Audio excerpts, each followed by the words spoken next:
Good evening, everyone. I'll call the City Council to order at 8 o'clock on Monday evening, June 9th, 2025. This meeting is being recorded. Please join me in the Pledge of Allegiance.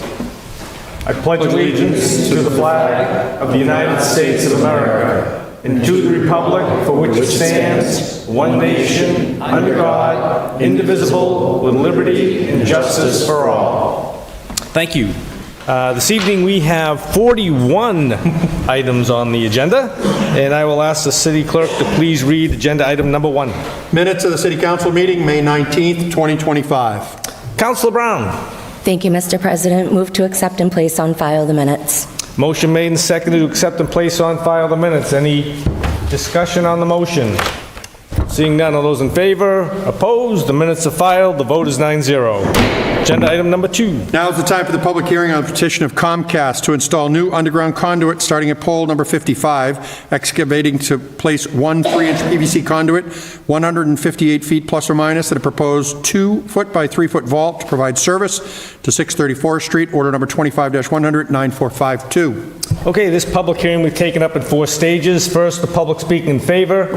Second, questions from the public. Third, public speaking in opposition.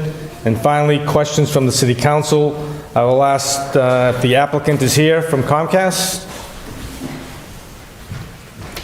So I'd like the applicant and anyone that speaks to please state their name and address for the record. And comments will be, or questions in opposition will be limited to 3 minutes speaking time. Good evening. Dave Llewellyn, Comcast, 9 Forbes Road, Woburn, Massachusetts. Would like to speak in favor of the Comcast petition to place one 3-inch PVC conduit, 158 feet plus or minus, for the purpose of providing service to number 630 Forest Street. Thanks, Dave. Is there anyone else speaking in favor? Any other members of the public speaking in favor? Any members of the public speaking in favor? Hearing none, I close that portion of the public hearing. Questions from the public? Any questions from the public? Any questions from the public? Hearing none, I close that portion of the public hearing. Public speaking in opposition? Any members of the public speaking in opposition? Members of the public speaking in opposition? Hearing none, I close that portion of the public hearing. Questions from the city councilors? Councilor Ficillo. Thank you, Mr. President. Just one quick question. In a few moments, I'll be asking for a suspension regarding a communication from the city engineer. It seems to be his preference that rather than do an underground conduit, we would go overhead with the wires. Is that a decision that you could make tonight, or something that you'd be able to do, or would we rather kind of continue this conversation? All of the existing utilities that currently go to that building are underground, so we are following suit with that, rather than having to place a utility pole on the property. There are some conservation issues there also. So we do have the approval from the conservation, and the underground portion that is beyond the city right-of-way has been approved by conservation, but a pole really wasn't an option based on the existing utilities being already underground.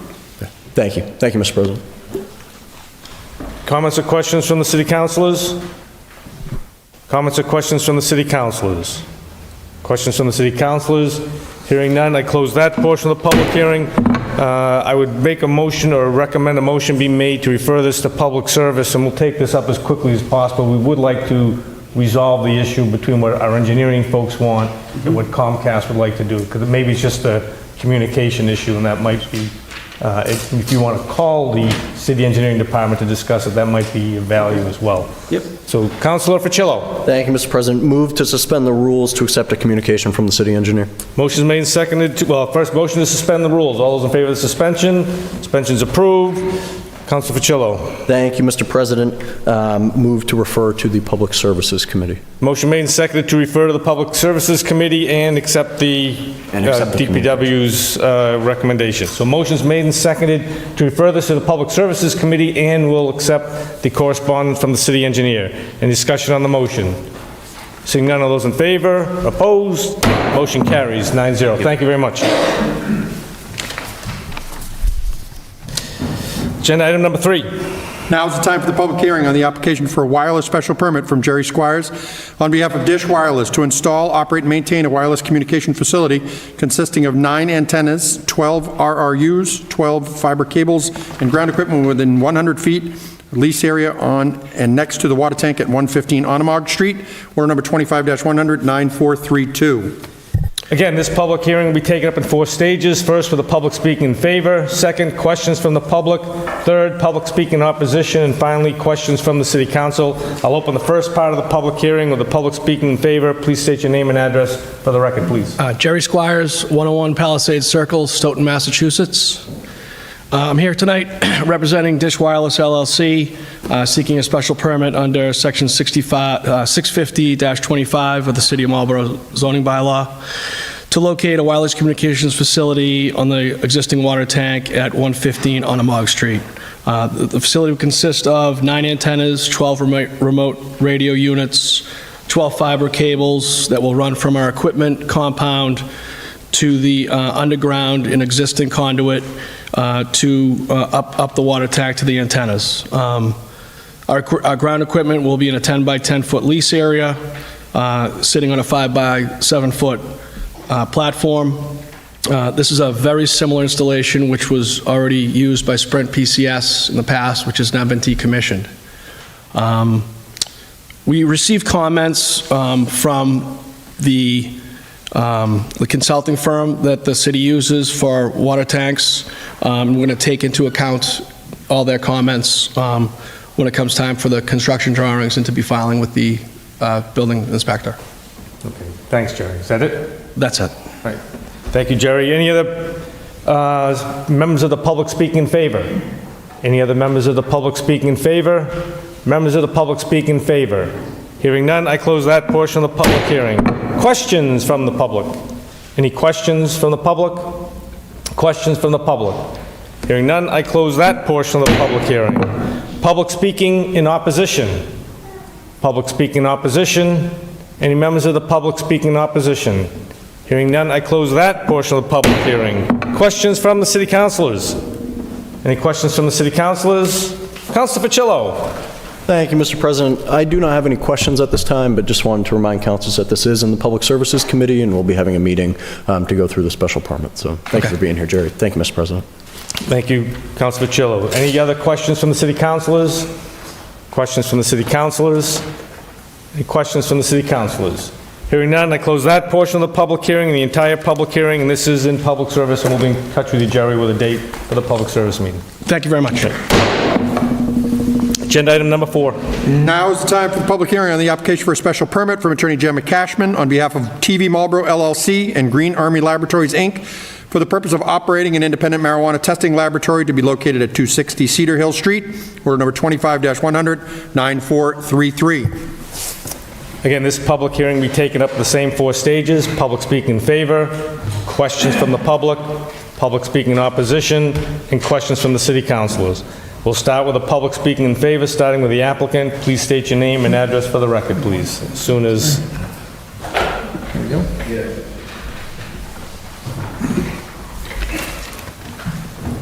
Thank you, Mr. President. Good evening. Gemma Cashman from Day Pitney on behalf of the petitioners TV Marlboro LLC and Green Armory Laboratories, Inc. And with me tonight is Mr. Paul White from Green Armory, as well as some other members from Green Armory are in the back. There are other questions. We are before City Council tonight to respectfully request that City Council grant a special permit allowing Green Armory to operate a marijuana independent testing laboratory at 260 Cedar Hill Street, pursuant to Section 650-17 and 32A.2 of the Marlborough zoning ordinance. Oh, wrong way. Okay. For background, Green Armory is a prospective tenant for approximately 2,900 square feet on the first floor of the building located at 260 Cedar Hill Street, which you can see here outlined in blue.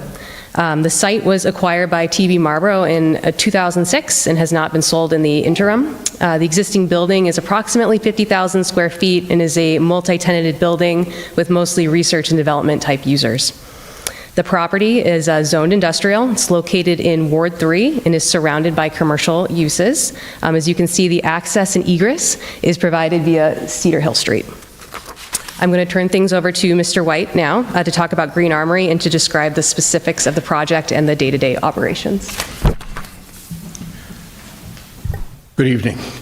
Green Armory Labs has been established for a while. we are now ready to open up and start testing marijuana. So as a background, we have quite a bit of knowledge. Myself and Mr. Afridi over there have 80 years' experience testing. I work at UMass right now, per diem, and I train all the nurses and non-technical people how to do point-of-care testing. I'm a toxicologist. I sit on the Central Massachusetts Opiate Task Force. I sit on Thermo Fisher's Toxicology Advisory Board, and I taught all the federal inspectors how to inspect a drug lab from Pennsylvania Northwood.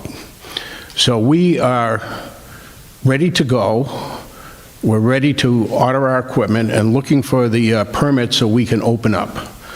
We will be having, everyone's worried about the smell. Well, we're a lab. We're not a grower, we're not a manufacturer, and we'll be installing Element Air, which is the scrubbers that are on the International Space Station, to control the flow of the smell out of the building. It's not going to go out of the building. It's going to be contained, one, in the storage facility, which stores the waste and stores our products, and that'll be caged, so it'll be a locked room and in a stainless steel cage. And there'll be an Element Air unit in there. The other one will be on a hood where we grind the substance to make it into our emulsion so we can actually do the testing. And the third unit is protect us in the rooms itself. So it'll be pretty much secure. We have cameras everywhere.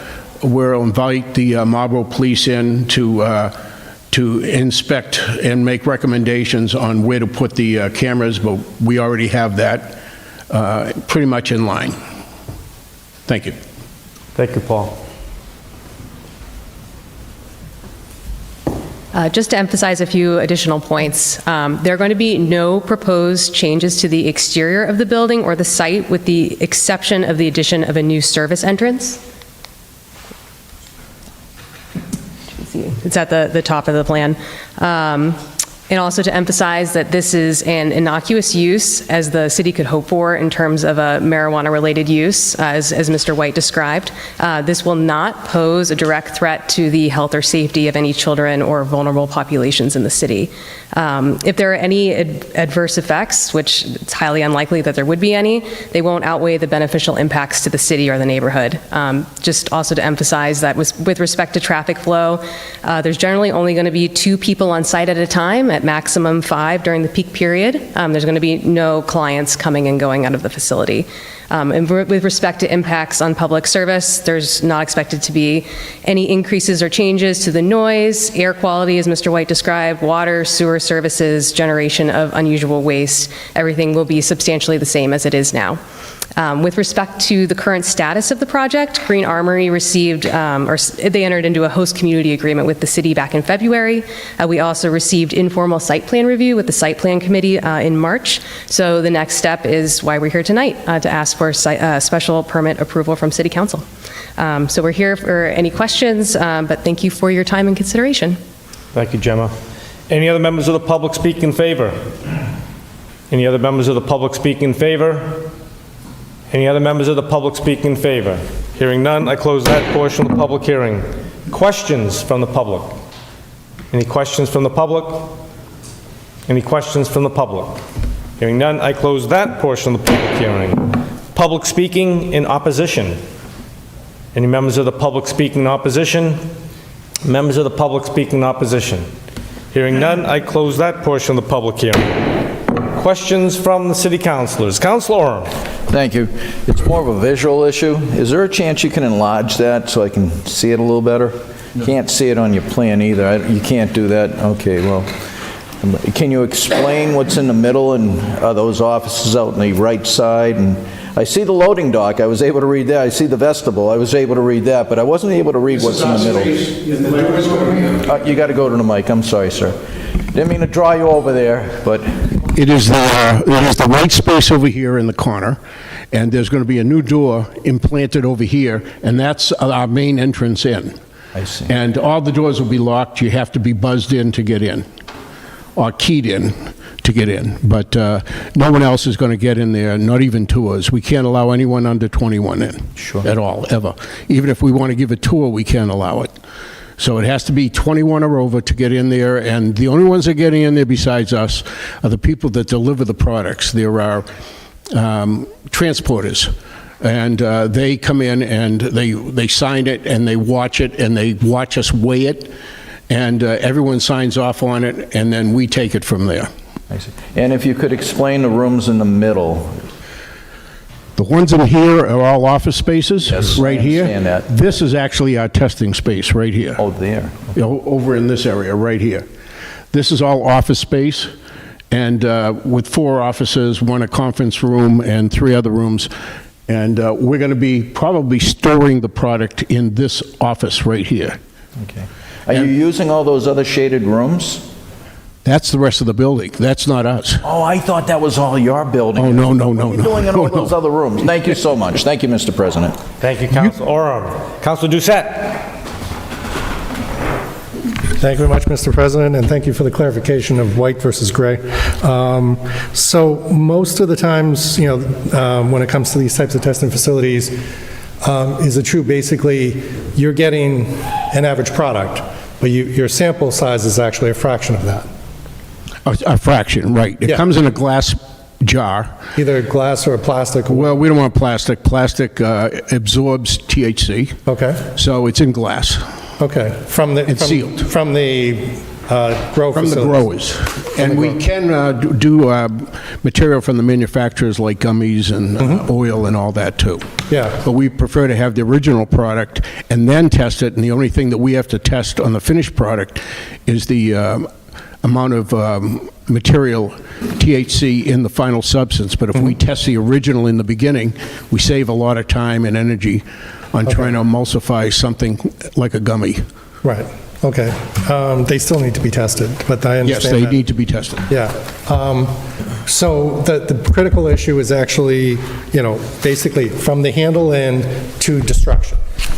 Yes, Okay. correct. So, you know, there's been numerous stories hitting the press of that issue being compromised, and I'll leave it at that. So that's, you know, the smell and stuff like that is not considering the stuff that just goes out the back door. And controlling, I'd like to see something in this that more clarifies how that's being controlled. That's all. Okay, also on the destruction of the property, MCR Labs, the original one out of Framingham, they had people going through their trash when they first opened because they were disposing it in their dumpster. But there's 2 ways of getting rid of the final product. First of all, it's the emulsion that we make, which we have to throw out, and we save all that. And we have it in the same room as the samples, because we control that odor in that room. And also, when we're done, finished with the product, we're going to wait a period of time, which we haven't decided yet whether it's going to be 2 weeks or 4 weeks, and then we'll dispose of what's left in there and throw it into a cardboard 30-pound box that is lined with plastic liners, and we're going to dispose it as medical waste. So as medical waste, we are going to have an invoice signed by us that what's in there. They come and pick it up, they sign it with the carrier, and then we get a copy that it was incinerated, and that we have a whole audit trail where everything went. Interesting, okay. Thank you for that. Thank you, Council Doucette. Council Vital. Thank you, Mr. President. Real simple question. You said 2 to 5 employees on there during peak hours. How many new employees are we bringing to this great city of Marlborough? Probably about 7 altogether. Most will be part-time, Very good. And what is the peak, what are the hours of operation? basically 8 to 5, Monday Thank you through very Friday. much. Thank you, Mr. President. Thank you, Council Vital. Any other questions from the councilors? Questions from the councilors? Any questions from the councilors? Hearing none, I close that portion of the public hearing and the entire public hearing, and this is in Urban Affairs. Thank you. Agenda item number 5. Now is the time for the public hearing on the application for a special permit from Attorney Gemma Cashman on behalf of Royal 401 Elm Street LLC for the purpose of operating an approximate 203,500 square foot warehousing and distribution facility to be located at 415 Elm Street, order number 25-100, 9434. Again, this public hearing will be taken up in 4 stages. First, for the public speaking in favor. Second, questions from the public. I'll speak slower. That's okay. Third part is public speaking in opposition, and fourth is questions from the city council. Again, I'll ask folks speaking to please state their name and address for the record and limit comments to 3 minutes. Councilor Pizzoni. Good evening. I haven't seen you in a while, Mike. It's good to see you, and it's good to see all the councilors. My name is Bill Pizzoni, and I'm partner with Dave Pitney, and I'm going to turn this over to Gemma in a minute to go through the whole project with you. But I wanted to give you a little introduction as to how we got here, because we started this process for this property out on 415 Elm Street, which is in Ward 4, to do a warehouse facility. And when we came in, the economy was good. There was plenty of tenants out there. Things were starting to look well. But as we were going through the process and things changed, even though we were in the LI district and what we wanted to do could be approved, and we have an approved site plan and we've had approved conservation orders, we've determined that we thought we should come back and try to enlarge the scope of uses that are allowed. In the LI district right now, you can warehouse footwear, precision instruments, tool and die equipment, dental equipment, medical equipment, optical equipment, electrical equipment, hobby and vehicles, and biomedical and biotech. But there's no consumables. There's no things like refrigeration units or refrigerators, storage, or things like that, things that would be in the common market. We've had the site plan approved for over 200,000 square foot building, and we figure we're going to have 3, maybe 1, maybe 3 or 4 tenants in there.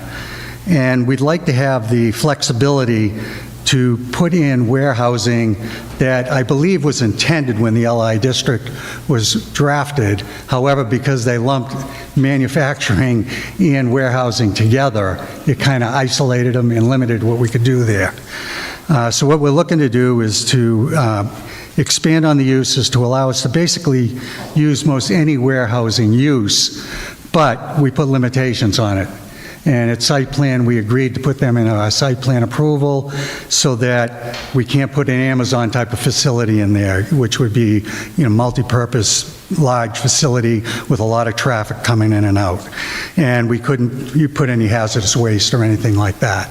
So I wanted to give you just a little prelude up front as to how we got here and why we're here for special permit. When we were going through the process, we agreed with the site plan review committee and the building inspector that we would come in for a special permit under the transportation and freight terminal operation facility for this site to try to get our special permit. But I think in the long run, I think the city council needs to look at expanding the uses in your LI district, or you're going to have a lot of empty buildings. Or they're not going to have people building the buildings that we're looking for. And I think if we can get these extra uses, we'll be able to get the thing built, put in line, and get some funds run into the community as well. So with that, I'll turn it over to Dante Angelucci, who is with Lincoln Properties, just to tell you a little bit about Lincoln. Thank you. Thank you, Mr. President, members of the council. My name is Dante Angelucci. I work with Lincoln Property Company. Our address is 53 State Street in Boston. So to give you a little history of the firm, this year is our 60th anniversary. We're a privately held real estate firm, vertically integrated, so we do everything from property management to leasing, real estate development, appraisals. We have a whole host of different services we provide in the market. So this kind of gives you a little bit of a background. We've done about 150 million square feet of development, again, locally and nationally. We lease and manage about 510 million square feet, so we're very familiar about how to operate buildings and the sensitivities that cities and towns have and the populations have. So we try to address that. We have 25 billion assets under management. So we're a very capable and competent firm. We went through the site plan approval process. We were very respectful of what they were looking for and trying to address all the concerns. We cited the building where they wanted it located. So again, we've had a lot of experience in this.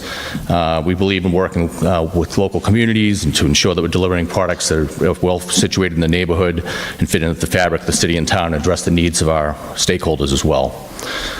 So this location, the reason we like the location, frankly, is there's not a lot of industrial getting built right now. We are looking at sites all over Massachusetts, and I can tell you there is demand in the western suburbs right now. That's one of the few areas where it's active. So in an economy where not much is happening, we do have interest, we have equity that's interested in investing here. So if you can go to the slide with the properties. Just to give you a little sense, we have worked in the city on several prior occasions. We have 4 buildings we have acquired and repositioned, in addition to 1000 Nickerson, which we built a couple of years ago, and we're trying to attract tenants for that building as we speak. Again, that building does have the limitations, the uses that Attorney Pizzoni had mentioned earlier. So one thing I do want to mention, I know during site plan, one of the things that came up quite a bit, go to the site plan, one of the biggest concerns is the number of loading docks. And I didn't raise this at site plan, but we actually obtained a letter. We have a number of docks on the site, and we received a letter from our traffic engineer, which basically addresses the traffic. And the traffic is actually generated based on square footage, not the number of loading docks. So a lot of concern has been about how many loading docks do you have.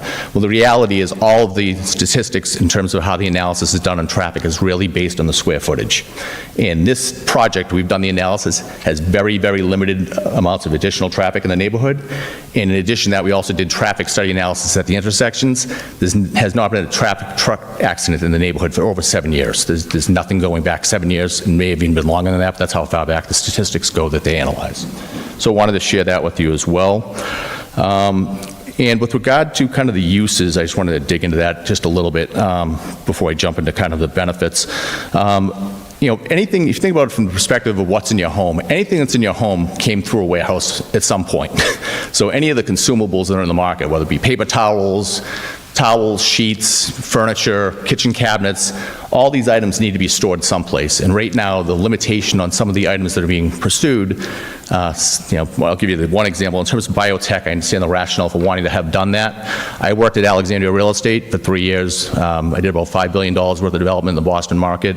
We're the largest REIT that deals with life science. I can just tell you that market right now is not coming back for several years. I have friends still at ARE. They're selling and not building right now. So that's not something that's going to bounce back quickly. And when it does, it's really going to go to places like Cambridge, where there's a lot more, mass in terms of the types of firms that are there. So that's kind of where we're at. And again, I think that the need for us to change that use really will allow us to broaden the opportunities. So now if we can jump into just the taxes real quickly. What we did a quick assessment of buildings that have been built in surrounding boroughs to Marlborough the last 5 years. And this will give you a sense of kind of the tax revenue that could be generated for a building of this size. So, and again, it's, in the ballpark, probably around $500,000 a year on annual taxes. So that's the benefit, I think, to the community.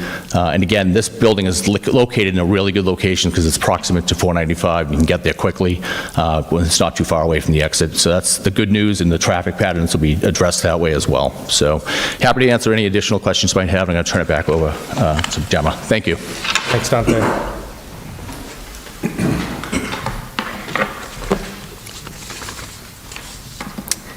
Thanks, Dante. So next, I'm just going to briefly recap the approvals that we've received and next steps. So to date, we've received an order of conditions from the Conservation Commission, which we received in March. We worked extensively with the Concom and Ms. Ryder to develop a robust set of detailed special conditions. So the Concom has had the opportunity to review and comment on the design and layout, including landscaping. We've also, as Mr. Angelucci commented, that we received conditional approval of our site plan from the Site Plan Review Committee. So the approval is for shell-only construction, not occupancy, as a specific tenant and use has not been identified. So we are before you this evening in light of condition number 3 in said approval, in order to modify the allowed warehouse uses that are allowed today pursuant to the zoning ordinances, as well as a special permit is required pursuant to the table of use regulations for transportation terminal and freight depot. So these changes are really necessary to attract tenants in the current market and to generate tax revenue for the city in an expeditious manner. So the modification of the scope of use that we are proposing is to make it specific to any future tenants' warehousing business operations and not so limited as to the scope as is currently defined in the zoning ordinance. So what we are proposing is tailored limitations to distribution by future tenants, and we are specifically excluding, as Bill said, an Amazon.com type use, and we are explicitly excluding warehousing of hazardous substances as defined by Mass General laws, and we're specifically stating that we're not going to exceed the projected traffic estimates and mitigation conditions that we've described in Condition 7 to our site plan approval, which has been reviewed by the building commissioner. So the proposed tailored language is really meant to emphasize uses that are innocuous. We're proposing to put limitations on the type of use, again, meaning that we cannot do an Amazon-type facility, but rather our intent is to attract smaller commercial users in the area for warehousing needs.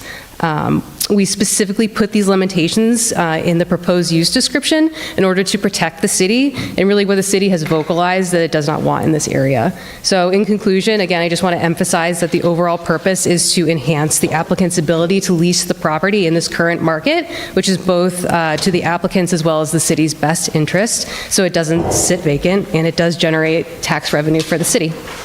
Thank you. Thank you, Gemma. Any other members of the public speak in favor?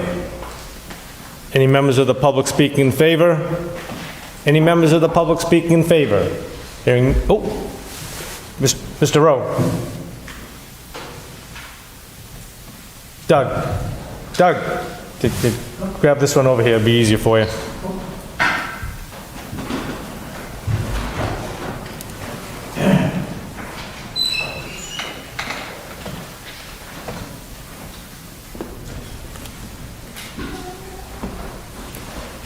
Good evening. My name is Douglas Rowe, and I'm president of the Marlborough Historical Society, which is located at 377 Elm Street. Over the years, we've had a good relationship with Mr. Ribicoff, including the business that he did run behind us and has now been sold, and we've not had any difficulties with them. We looked at these plans, and this concept we don't object to, in fact, are in favor of.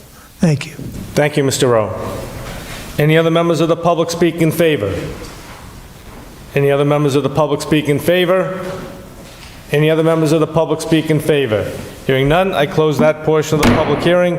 Questions from the public? Questions from the public? Come on up, state your name and address for the record.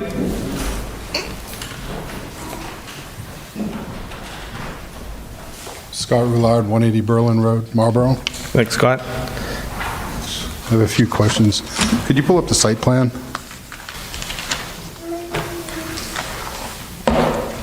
Sorry, my R's aren't good enough. Could you show on the screen where 495 is located in relations to the building?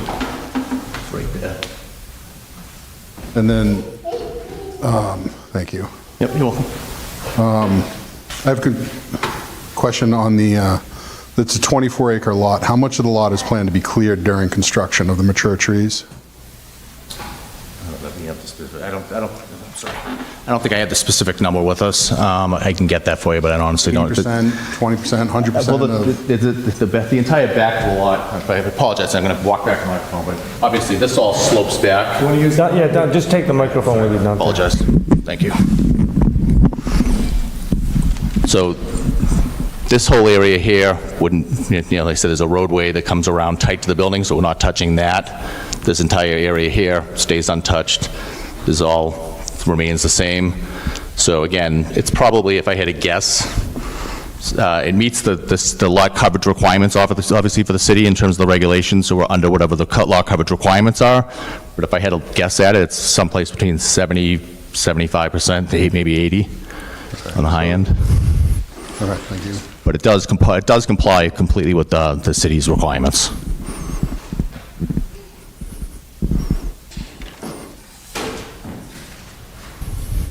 So can I ask more questions Oh, yeah, here yeah. of the, so I'm a resident of Berlin Road, and I'm fearful when you clear the land and you have the 200 square foot building there, and your site lighting plan, I'm going to be looking at the lights through the trees. Okay, so we did discuss that during the site plan review, and we have cutoff fixtures. In addition to that, we also did perspective views from the neighborhood looking up the hill and the building because of the existing plantings at the base of the hill, as well as the kind of the trajectory. We've done analysis, and it shows that you can barely see the top of the building. So it's actually pretty well hidden by virtue of what's existing vegetation, as well as kind of the slope of the hill. And then you said you have shut off, so the lights are on timers, it's not a 24, there's no potential to be a 24-hour facility? There is a potential for that, but I think, again, we've talked to the city about working with them on terms of when those lights would be on, if there was a need for them versus non-need. But obviously, there are safety concerns, so if folks are coming in with trucks, and again, I think the truck numbers, just to be clear, on the overnight, I believe was like 7 trucks potentially in an overnight situation. They did a full analysis, which we did supply. That was a question that did come up during the analysis and was provided to the city as well. Backup alarms, because I think in this, it's 122 trips a day. Yeah, that's the total, but the overnight between, I think it was the hours of 8 and 6, I think it was 7 vehicles or 8 vehicles. Okay, so and that's actually in the record. There's nothing in it limiting the amount of trucks. I mean, there's nothing specifically saying it can't go 24 hours a day or limiting that you can only have 7 trucks. No, there was no limitation on the hours. So if they're Yep. hauling Christmas gifts, they could be hauling in there or whatever you're warehousing. Right.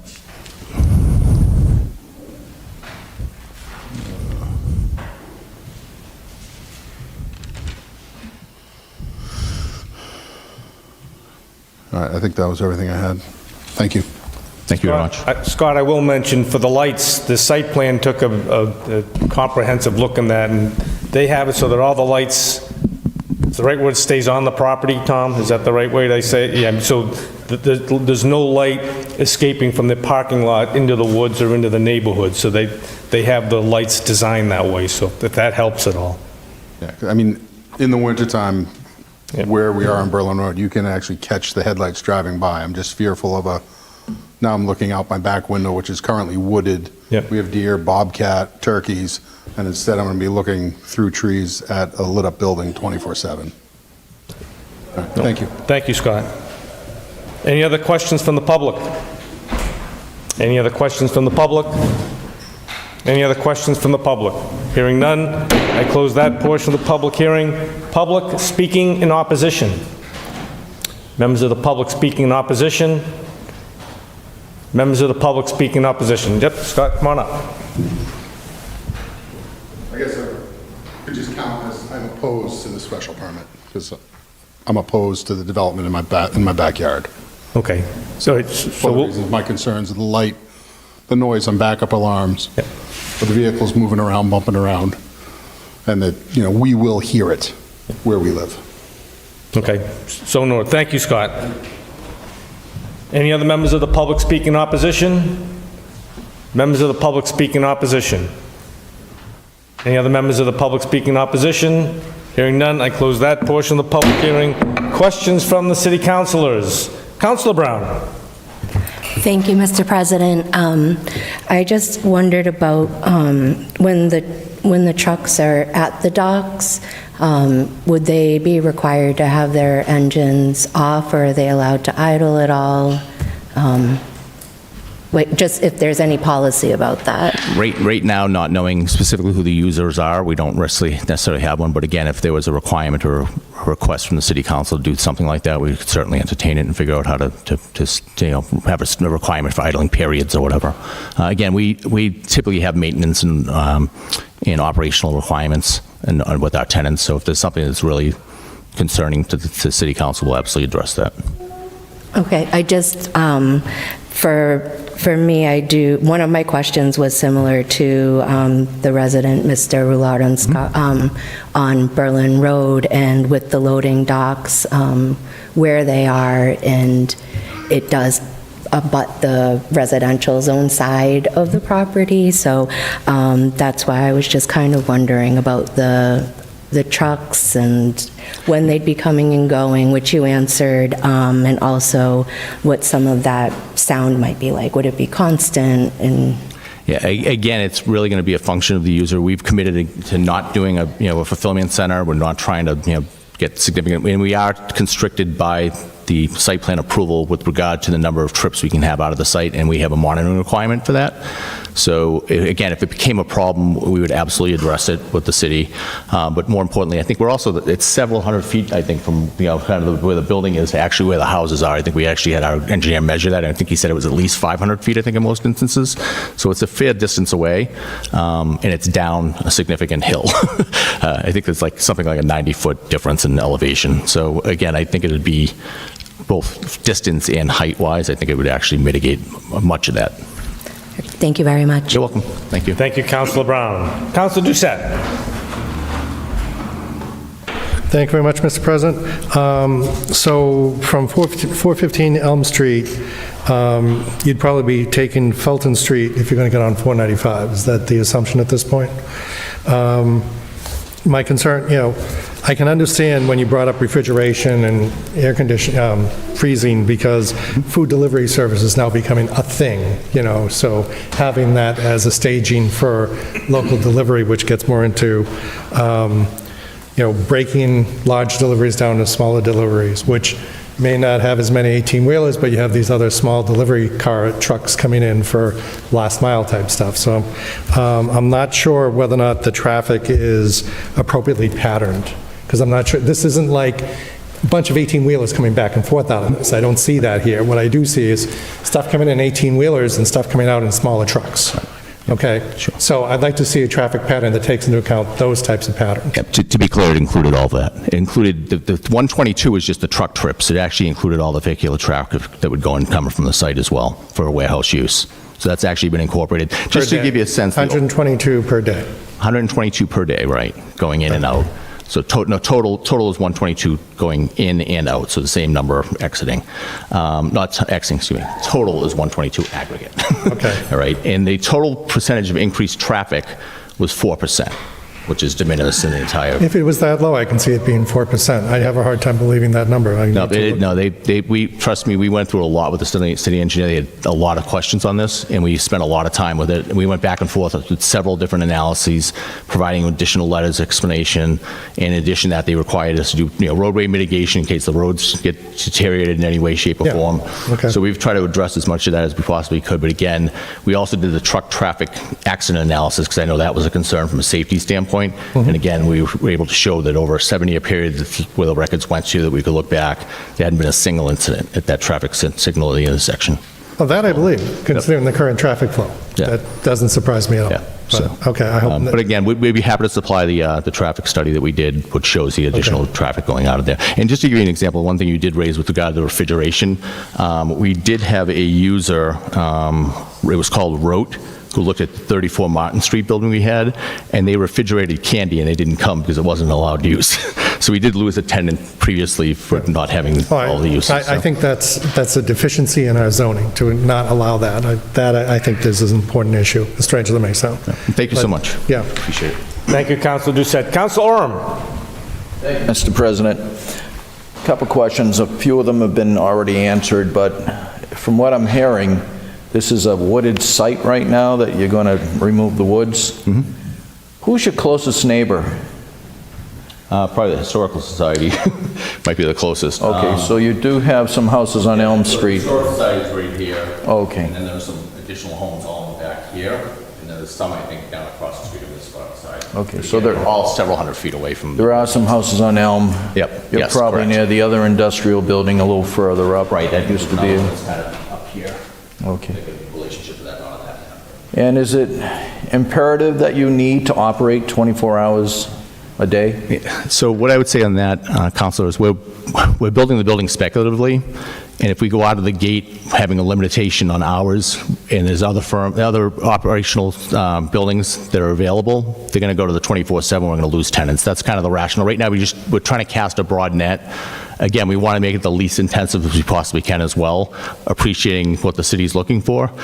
But if we restricted it going out of the gate, we're going to spend and invest a lot of money in a building we may not be able to lease. And that's we have to be thinking about it from a business perspective, and that's the rationale behind it. And I understand that, but we have to be aware of the fact there are residents in that area, and I would support looking at reduced hours. You have noise generated from the backup sensors, possible refrigeration, all that. So I would ask that when we review this, I believe in urban affairs, that we take a look at the noise generated from the vehicles. And to answer the question, you're not allowed to keep a truck running more than 5 minutes. That's a state law. It's anti-idling. So we'll work on that too through urban affairs. Thank you. No, not at all. Happy. Thank you, Councilor Oram. Councilor Irish. Thank you, Mr. President. Good evening. Going on the same topic as the traffic pattern, with the proximity of 495 and Route 20 right there, I'm assuming you'd be able to utilize that route in your traffic for large vehicles and if it was a bus tour. Meaning not going, up Elm Street to Pleasant or utilizing Berlin Road with those larger vehicles. No, the intent would be to right turn out of the site, and if you want signage saying that and enforcing it, we'd be happy to do that. And I'm only mentioning bus tours because that's a popular thing as well. We have no intention to go through the neighborhood. Okay, thank you. Thank you, Councilor Irish. Councilor Preciado. Thank you, Mr. President. Thank you for being here this evening. I am not very excited about the plan of clear-cutting 200,000 square feet for a warehouse, but I understand that the city needs to generate some revenue somehow. What are your plans for the runoff, since this building site is on a hill and facing towards homes on Berlin Road? Sure. We spent an inordinate amount of time going through the conscom. I think we had either 4 or 5 meetings. We had our geotechnical engineers come in. We have a bunch of I'm just going to step back here for a second, sorry. We have a bunch of tanks that are underground here to retain the water. We also have some retention area here as well, and some retention area that already exists here. In addition to that, this all slopes down into the stream that's already existing. But we've done all the calculations. We've done calculations on how to marshal the site from a construction standpoint. We did like a 16-phase plan because it's up on a hill to take that hill down to a flat portion. And we went into that in great detail with a geotechnical engineer and looked at the water flows. And we have a bunch of kind of stopgap measures that we did both during the construction phase and after the building's built. So during the construction phase, like I said, we can provide that 15-page plan that we did, but we essentially created a cofferdam down here before it gets anywhere into the wetlands. And we have a berm that's done before that, and then we did top hats, so we put stone down below with a top hat that comes up as we're building our retaining wall, so we can capture the water and bring it back down into the ground. So we've actually spent a ton of time, and we were very, very confident that we would be able to address any water at the 100-year flood. So we've looked into it, and again, the studies will show you that. We're happy to provide that. Understood. Are you using any permeable surfaces on the top, like we're not using permeable. In New England, it's tough to maintain permeable surfaces, particularly in a commercial site. If we put sand down, it clogs it up. So we really, I think, we've done all the drainage is pitched in a direction to get to catch basins that actually bring it down into those infiltration tanks and then subsequently release it downstream. Gotcha, understood. Thank you for that work that you've been putting into that site. Do you have any plans to offset any of the natural ways that we have out there? It is a substantial wooded area. It does create a buffer between 495 and the residents down there. It is a buffer for pollution against all the highway runoff. So I do have concerns about that. It may seem minimal to you, but it does accumulate, right? So I care about the residents out there, and I also echo the concerns that your Berlin neighbor had, as well as my Councilor Oram, regarding idling, regarding light pollution, traffic coming in 24 hours, stuff that is concerning, and I'm sure we will address at Urban Affairs. Thanks. Thank you, Councilor Preciado. Any other questions from the city councilors? Questions from the city councilors? Councilor Roby. Thank you, Mr. President. I also have some of the same concerns regarding traffic, the actual site itself. I know I attended and tried to watch some of site plan meetings. For the council's knowledge, if you weren't aware or reading through, I think site plan was very concerned about this site. But once again, site plan has issues with denying because it fit the location, and they did their due diligence to make sure that everything that they were looking at was met, but they really didn't want to have it there. We now have a request for a special permit for a transportation facility versus the warehouse that was approved by site plan. So we can deny this. We could approve it and add a whole lot of other conditions as we're comfortable with. So as we look at this in site plan, I think all of those things will be discussed. If you ever spend much time on Forest Street or Cimarano and see all the trucks coming from the warehouse facilities that are actually located in Northborough, I question the number of trucks they've got for this personally. But I will for you and for the previous, because I forgot to stand up and say it. The council only has one meeting in July, one meeting in August. This has to be approved by our first meeting in September, or it's done. So I would ask that as soon as both of those special permit drafts can be submitted and then can be sent to department heads for review, the sooner Urban Affairs can get going on these. Thank you. Thank you, Councilor Roby. Any other questions from the city councilors? Questions from the city councilors? Any questions from the city councilors? Hearing none, I close that portion of the public hearing and the entire public hearing, and as Councilor Roby stated, this is in Urban Affairs. Thank you. Thank you very much.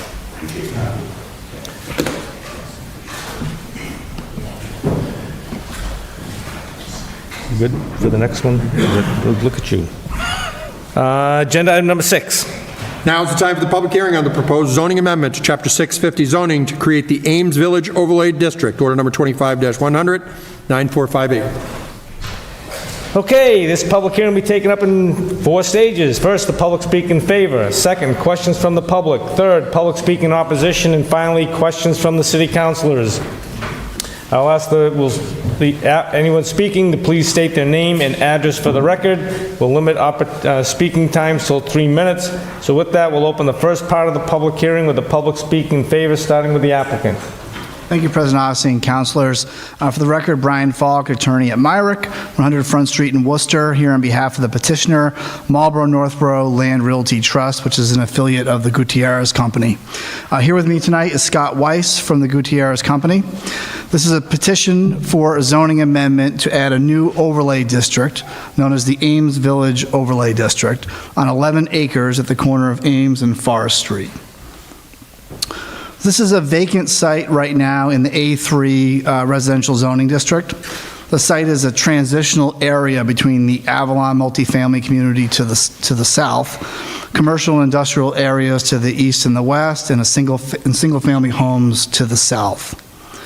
As an A3 property, the current zoning is basically limited to single-family homes. There are a few other by right and special permit uses, largely for institutional uses, but effectively this is a single-family residential zoning district. The site was subdivided over the years. The most recent subdivision was for 21 single-family homes, and there's an additional existing house lot on Forest Street that we have under agreement. This is a conceptual of what that layout would look like. It's actually missing one home on one of the lots towards the bottom of that cul-de-sac. But this is your typical A3 zoning. Those are the lot sizes you get. Those are the setbacks that you get. So our proposal, this is what our overlay district would allow. Ames Village Overlay District would add just one new use category at the site, which is multifamily, capped at 90 units. From our perspective, in addition to this being a better fit for the property, given the adjacent multifamily and commercial uses, multifamily use would allow us to push development away from the existing single-family homes to the north of us. Helps preserve that vegetated buffer that you see there, the dark green existing vegetated areas. District is very similar to the Lazat Drive district that the council approved last year, which again, this, like Lazat Drive, this allows for a targeted alternative to the underlying zoning, which we think would result in a better utilization of this tract of land. Unlike some zoning amendments that have come before the council in recent years, here we think you have a very clear either/or. As you saw before, the current options for the property is essentially single-family zoning. That's about all the A3 district allows. That's a development option that Gutierrez or a future buyer of the property would likely pursue under existing zoning. This is about all that you can do.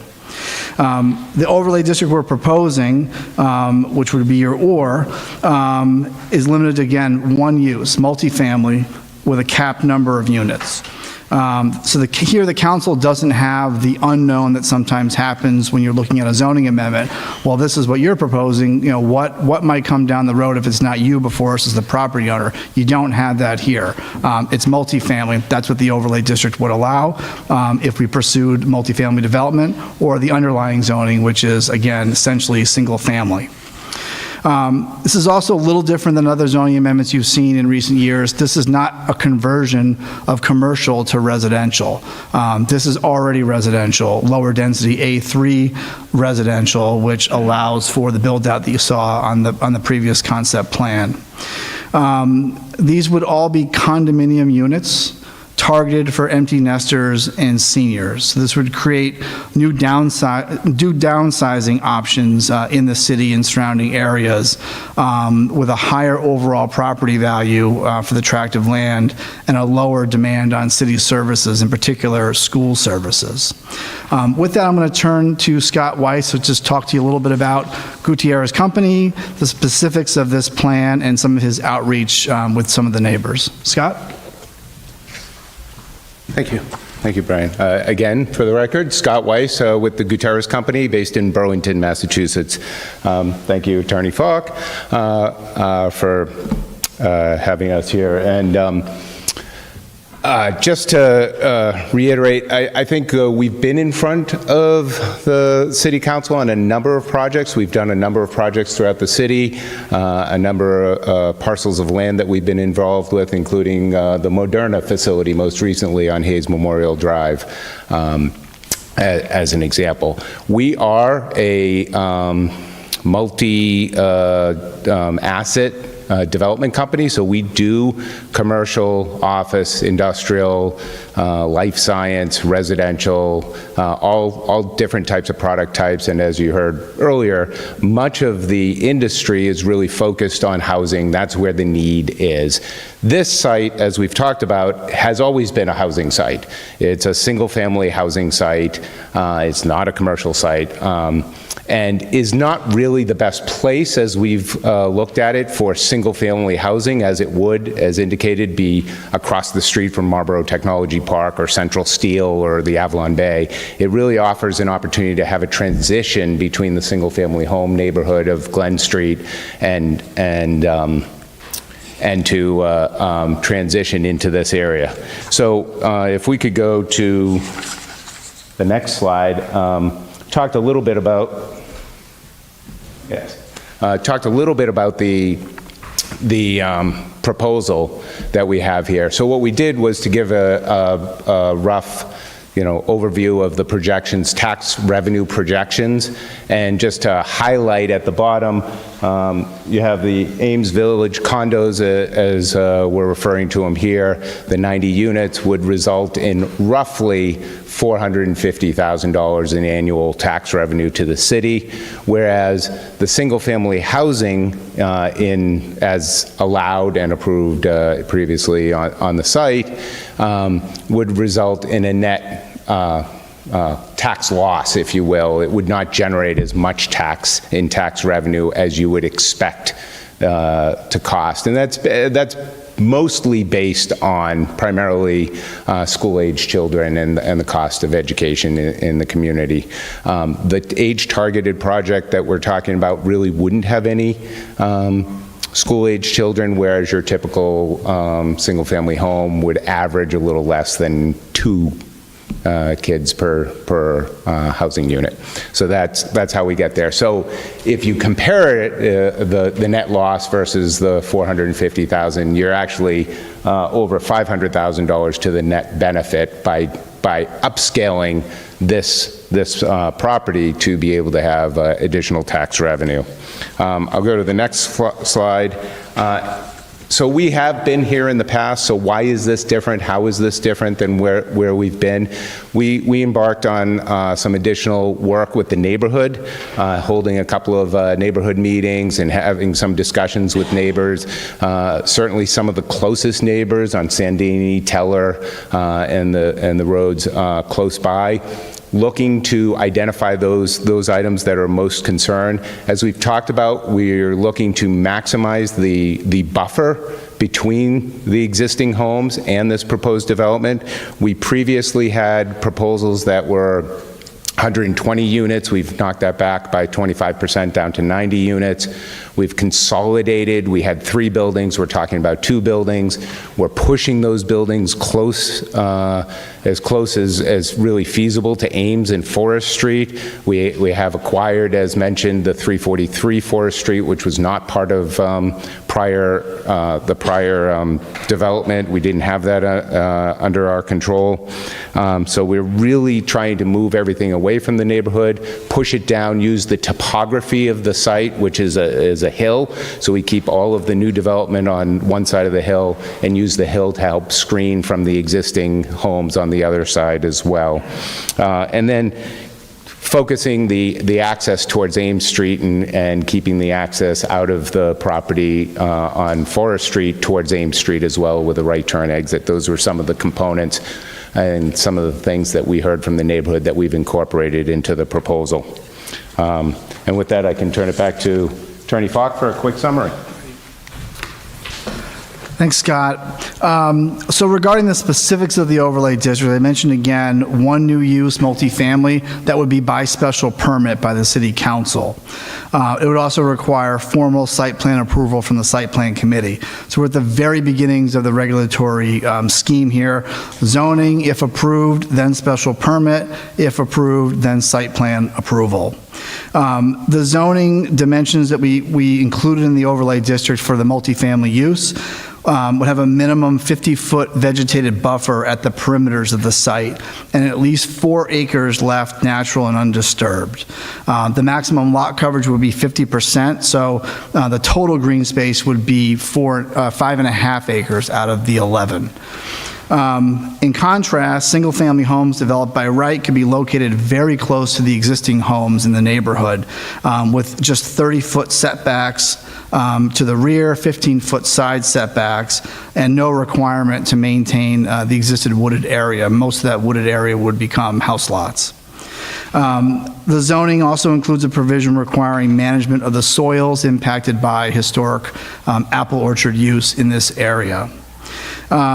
We have a separate hearing on the zoning amendment before the planning board that was scheduled tonight for July 21st. Then this would come back to the Urban Affairs and Housing Committee for discussion before going back to the full council for a vote.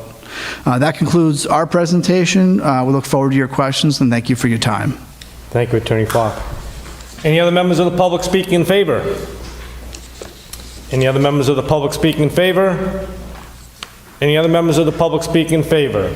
Hearing none, I close that portion of the public hearing. Questions from the public? Any questions from the public? Questions from the public? Hearing none, I close that portion of the public hearing. Public speaking in opposition? Public speaking in opposition? Any members of the public speaking in opposition?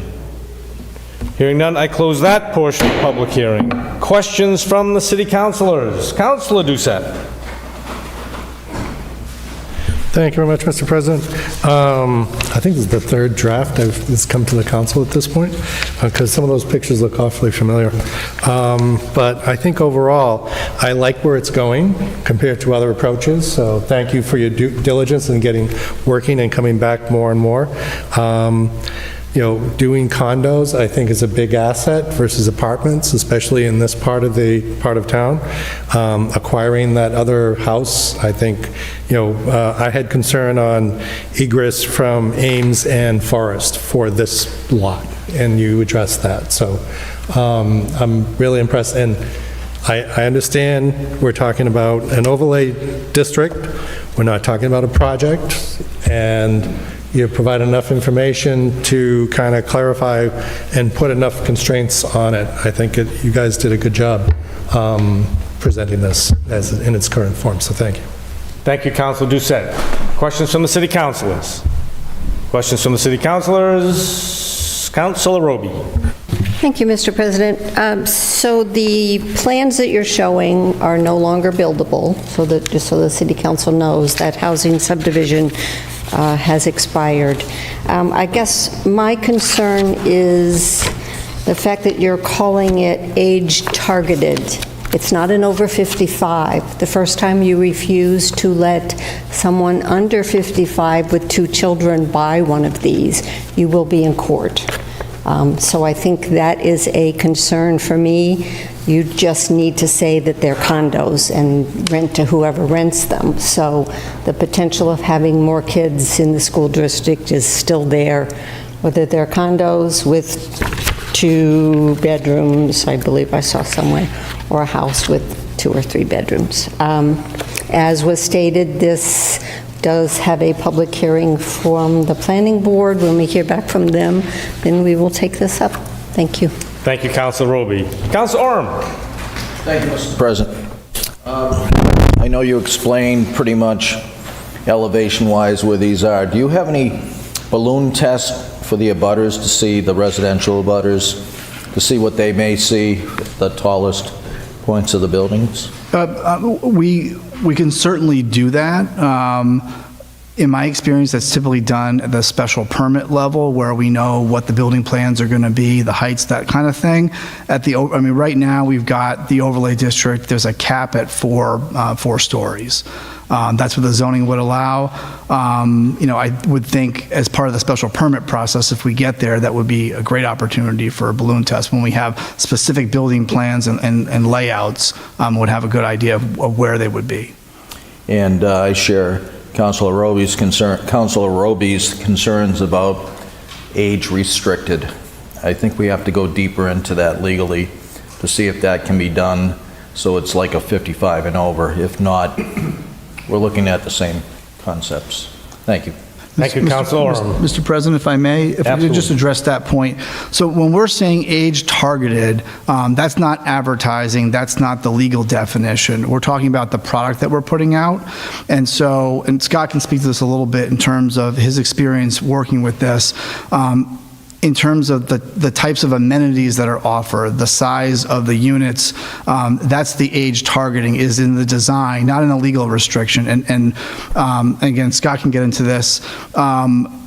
They found that is really helpful in terms of the resale. Age restrictions, and council has seen this before in terms of complying with certain aspects of the age restricted program, can be problematic and can be quite burdensome on owners looking to sell one of these units. So our approach here, again, this isn't advertised as age targeted. We're not engaging in discrimination. It's in the amenities and in the design of the building. That's what we have in mind. 2-bedroom units with an amenity package that is a draw to empty nesters and seniors, and an amenity package that's not a draw to younger folks. That's really what we're doing. Questions from the city councilors? Questions from the city councilors? Councilor Preciado. Hi, thank you, Mr. President. I do not have any questions, but I did want to thank the Gutierrez Group for being very proactive in their approach with this project. They did reach out to the neighborhood a couple of times, and they really valued their input. I think that helped create a potentially successful project for them. So I really appreciate that doing, and I wish other groups would also do the same. That's all. Thank you. Thank you, Councilor Preciado. Any other questions from the city councilors? Questions from the city councilors? Questions from the city councilors? Hearing none, I close that portion of the public hearing, the entire public hearing, and this is in Urban Affairs. Thank you. Thank you very much. Agenda item number 7. Now it's time for the rescheduled public hearing on the application for a special permit from 27 Curtis Ave LLC for the proposed renovation and reconstruction of a pre-existing non-conforming car wash located at 27 Curtis Avenue, order number 25-100, 9379B. Okay, this public hearing will be taken up in 4 stages. The public speak in favor, questions from the public speak in opposition, and questions from the city councilors. We'll open with the first part of the public hearing with public speaking in favor, starting with the applicant. Please state your name and address, again, for the record.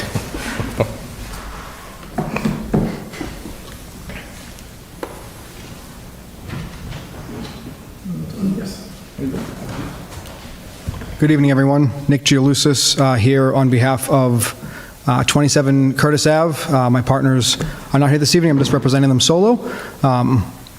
This feels a little bit like deja vu, but happy to be here again, just to present the project as well as answer any questions that you might have.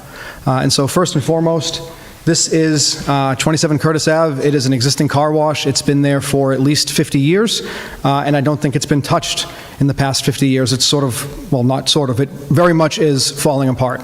And it currently consists of one in-bay automatic, which is the touchless wash, which is the bay all the way to the right with that big white garage door. And then there's 3 self-service bays, one of which is designed to accommodate trucks, which is the bay all the way to the left. The challenge with this site, beyond just how the building itself is in disrepair, is it doesn't meet a significant amount of current zoning bylaws, including setbacks, lot coverage, green space, and other things. And then, in addition to that, it actually sits right across a city easement, which, in the event of an emergency, the city would have a tough time sort of digging under our building because there's a building sitting on top of it. And so this is the existing conditions site plan. And so you can see that that dotted line on the right-hand side of the screen is the easement. I believe it's a sewer easement, so it's subterranean. But in the event that the city needed access to that, they'd have to, again, quite literally go in or underneath our building. At the same time, the way that the lot sits as it relates to the adjacent lot, which is owned, there's a couple different lots that are on the right and the upper side of this screen that are all owned by one individual, and the traffic pattern right now really allows or encourages drivers to come off of Curtis Ave and go up the left side of the building, but not on our property, on the other person's property, and then swing all the way around the back and enter the car wash from the back. So everyone that enters our property is driving on somebody else's. And so that in and of itself is something that we'd like to correct. And so this is kind of tough to see, but this is the proposed site plan, and I'll show you on the next slide the 2 side by side. And so the goal here, again, it's an existing car wash. It's been here for a long time, so this shouldn't come as a surprise to anybody. But the goal is to improve this site in every conceivable way. So it's traffic patterns for people queuing. It's traffic patterns for safety and emergency vehicles. It's upgrading all of the equipment and the building itself to meet modern safety standards, modern building code, be way more energy efficient as it pertains to electricity, water usage, sound. So actually on this site currently there are 6 vacuums. We're actually reducing that down to 4. And again, all the equipment is modern, so it is much quieter, much more efficient. But I think the biggest change you notice is that we want to rotate the building 90 degrees. And so why is that important? Because it allows traffic to enter the bottom left side of the site and drive all the way around the building freely, and then exit on the enter on the bottom left-hand side where it says proposed entrance, drive all the way around the building, and then exit on the proposed right. So you're creating one-way traffic, and it's the idea here is that you are directing the traffic, but more importantly, you're keeping it off of the neighboring site. So in the event that our neighbor wanted to build something or put up a fence, it doesn't inhibit our car wash. In the event that an emergency vehicle needs to enter the premises, they don't have to drive on someone else's property or get blocked in by cars waiting to enter the car wash. So it would be one-way traffic. And then, I'm not sure how well you can see this, but as the traffic comes around and as they exit the building, on the sort of bottom in the middle are 4 proposed parking spaces. That's where the vacuum bays would be. And instead of having the standalone metal cylinders, it would be one contained unit with one larger vacuum that's off to the side. But again, more modern equipment and much quieter than what is currently there. And so these are just some elevations of what we'd like the building to look like.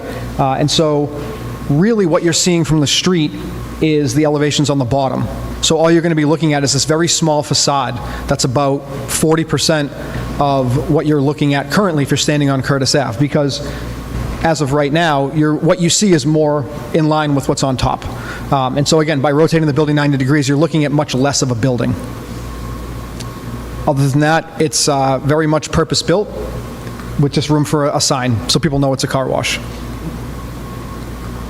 And then this, which didn't really blow up the way we'd like it to, is just demonstrating how the bays are configured. And so currently, again, there's 1 in-bay automatic and 3 self-service bays. This design is actually 2 in-bay automatics and 2 self-service bays. And so as opposed to only having 1 garage door shutting so you can't hear any of the washes, we'd actually have 2 that would be shut while someone's in the wash or while people are queuing. So all of that wash noise, the spray, you're not going to hear any of that. And the door systems that we use, for what it's worth, are designed to open and shut in such a way to minimize traffic and headlights and noise and all that other stuff. And that's it, I guess. Thank you, Nick. Any other members of the public speak in favor? Any other members of the public speak in favor? Member of the public speak in favor? Hearing none, I close that portion of the public hearing. Questions from the public? Please state your name and address for the record, please. The complex as it is... Name and address? Sorry. Name and address? Harry Powell. I'm 41C Curtis Avenue. Thank you, Harry. The complex as it is, 41C, in fact, whole building 41 overlooks this car wash complex.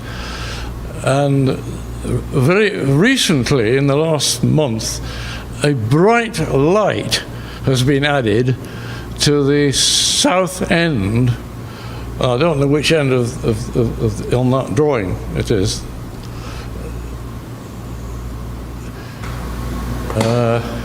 Well, that's looking at it from the Curtis Avenue side. If you to the left, I think, is the 41 is the Curtis Avenue. Sorry, Curtis Square condo complex. But there's a very bright light which wasn't there about a month ago, which shines right into my bedroom. And it's way too bright. It's one of these LED things which are way too bright anyway. So is that going to go? Still be there, or is that going to go away? So let's ask that question, Harry. Nick, what kind of light have you put in there, and what can you help Harry with? That's a great question. I'm actually as confused as you are, because we haven't done any electrical work yet, so maybe it started working again. But just so you're aware, just so it's clear, our intent is to demolish this building in its entirety and rotate it, and everything about the new building is going to meet modern building code and building standards, which includes light pollution. So there's very strict requirements in Massachusetts for that. And so much like the presentation, I think it was 2 or 3 ago, you have to contain the light on the premises. So we can't create a nuisance with that. And so no, we absolutely do not want a spotlight going in your bedroom. There's no need for that. It says 24 hours, you see. I don't see any reason why you need to have a bright light like that after midnight. I completely agree. And all of our lights should be on a timer. And again, the idea behind the self-service bays is that when there's actually a car in there washing, those doors are shut and you can't see that. Okay. So hang on, Harry. So can you shut these ones off? These are making way too much noise. So Nick, if you can look at that light to see if there's a light on, all right? And Harry, if the light's still on in a week, thank you. If the light's still on in a week, Harry, you call the city council office. Oh, okay. Okay? So if there is a light, Nick's gonna look at it, and he'll take care of it. If it's not, okay, you let us know, and we'll send someone out to look at it. Yeah, okay, thank you. You're welcome, Harry. Any other questions from the public? Questions from the public? Any questions from the public? Hearing none, I close that portion of the public hearing. Public speaking in opposition. Any members of the public speak in opposition? Members of the public speak in opposition. Hearing none, I close that portion of the public hearing. Questions from the city councilors? Councilor Doucette. Thank you very much, Mr. President. Just a simple clarification. If you go to the new design, so that's the old design, the new design, there we go. Sorry, this one? Yeah, Okay. that one, because that shows where Curtis Ave is relative. So you expect the traffic flow to go on the left side of the building and then turn into the bays? Correct. And then exit out the right side of the building and come back onto Curtis Ave? Correct. Okay. Okay, I just wanted to make sure I understood the flow of traffic with that. And there's still a flow of traffic higher up, so in case someone has to go around the entire building, there's space for that? Correct. Okay. Thank you. Thank you, Councilor Doucette. Councilor Oram. Thank you. Just a couple quick questions. The width of the passageway when you leave, it just doesn't seem like for a larger truck you might be able to turn and go out. What's the width of that roadway? On the right-hand side? On the exiting side. Correct. On this, it's 27.2 feet. It's also worth noting that the mouths, or the openings to each of the bays, are 15, 16 feet wide. So a standard parking spot, rather, is 9 to sometimes 10. So we are significantly wider than that. So a truck, even if it was 21, 22 feet long, which would be a full-size pickup with a long bed, could make that turn in one motion. Okay. And then the other question, the doors for the automated facilities, the two bays, do those close once it starts? Yes. And the last question is, in the years you've been there, how much water is dripping off the cars that get out on the road, especially in the winter? That's a great question. So we've actually only owned this specific wash for 4 or 5 months. That being said, car washes in general, there is a lot of water runoff. Part of what's on the site plan, which isn't really demonstrated here well, is a trench drain as soon as you exit. So rather than just letting the water drip off onto concrete or asphalt and then trickle into the street, anything that's dripping is caught in a trench drain into an underground system. In the automated systems, do you have air blowers? Yes. To dry it off? Yes. Okay. Thank you. Thank you, Mr. President. Thank you, Councilor Oram. Any other questions from the city councilors? Questions from the city councilors? Councilor Preciado. Thank you, Mr. President. Thank you for being here. What is the volume of traffic like, or the volume of customers that you would have throughout the day, throughout times during the day, like morning, evening, afternoon? Great question, and we hope as many as possible. Right now, not that many. We spent a lot of time sort of fixing this building, so while I could, sort of throw figures at you, I don't want to misspeak unintentionally. When we purchased the wash, it didn't even have soap. So people that were coming, and certainly appreciate the business, they were washing their cars with water. And so in the interim between, us taking over ownership and, hopefully this getting approved, we've fixed a lot of the broken stuff, added soap, just made it sort of very basic. And it's increased the level of traffic a little bit. You're talking 2-3 cars an hour. It's really nothing. It's not even holding its own right now. Again, we would like to increase that as much as we can, but we don't have anything in the way of actual traffic counts. In terms of your bays, what is the volume like per hour that they can service? Depending on the level of wash that you buy, is anywhere from 2.5 to 4.5 minutes. So even on the, call it an average of 3 minutes, we could do a max of 20 cars an hour per in-bay automatic. And then the self-service bays, people are buying time. So standard is 5, 7, 10 minutes, but you can add more time if you want to keep washing or dry your car or whatever. So on average, people spend about 10 minutes in the bays. Okay, gotcha. Are you worried about any traffic buildup on Curtis Avenue coming in, say off of Main Street, making a right-hand turn onto there, once you're up and going? Back onto Curtis Ave? Yeah, or coming in through Curtis Ave and coming back out through Curtis Ave. I don't think so. I mean, where we are on Curtis Ave isn't the busiest, and the visibility is pretty good, mainly because our entire site and then the adjacent site is all, it's one sort of open curb cut. We're going to change that by actually having the green space beyond the vacuums. And so as opposed to just call it 100 feet of open frontage where a car could drive over any portion of that, having that green space on the edge of the vacuums is going to create that separation. So you have to go in one way and out the other, but still be able to see everything pretty clearly. All right, thank you. Thank you, Councilor Preciado. Any other questions from the councilors? Questions from the councilors? Questions from the councilors? Councilor Roby, you all set? Hearing none, I close that portion of the public hearing and the entire public hearing, and this is in Urban Affairs. Thanks, Nick.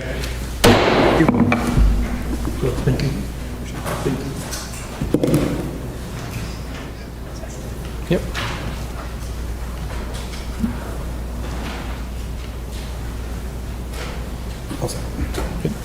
Okay, agenda item number 8.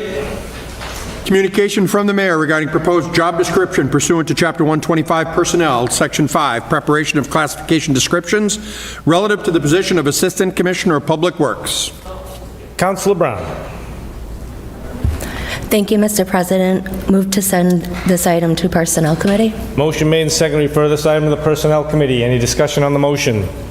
Seeing none, all those in favor? Opposed? It's going to Personnel. The vote's 9-0. Agenda item number 9. Communication from the mayor regarding notification of temporary appointment pursuant to Mass General Law, Chapter 41, Section 61A of Brian Doheny as interim city collector effective May 24th, 2025 for a 60-day term to expire July 23rd, 2025. Councilor Brown. Thank you, Mr. President. Move to accept and place on file the communication. Motion's made and seconded to accept and place on file the communication. Any discussion on the motion?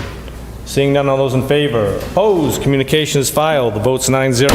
Agenda item number 10. Communication from the mayor regarding appointment of Rob McCabe, Jr. to the Conservation Commission for a 3-year term to expire on April 28th, 2028. Councilor Brown. Thank you, Mr. President. Move to send this item to Personnel Committee. Motion made and seconded to refer this item to the Personnel Committee. Any discussion on the motion? Councilor Orm. I stand to state I've known Mr. McCabe for many years.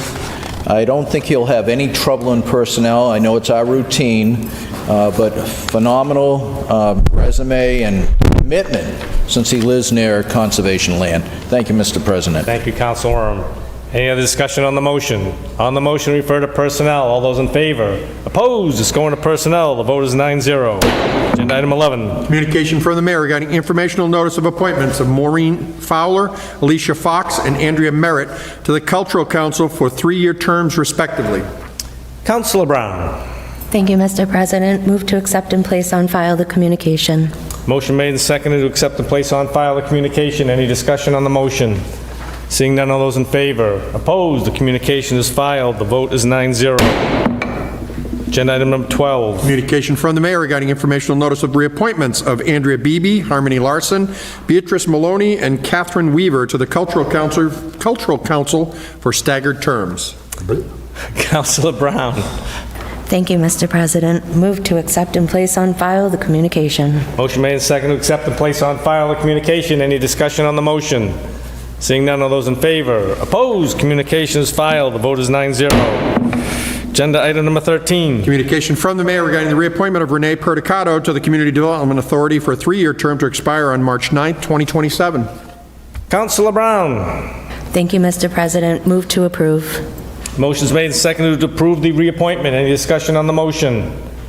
Seeing none, all those in favor? Opposed? The reappointment is approved. The vote is 9-0. Agenda item number 14. Communication from the mayor regarding the reappointment of Elizabeth Jelonsky to the Board of Registrars for a 3-year term to expire on April 1st, 2028.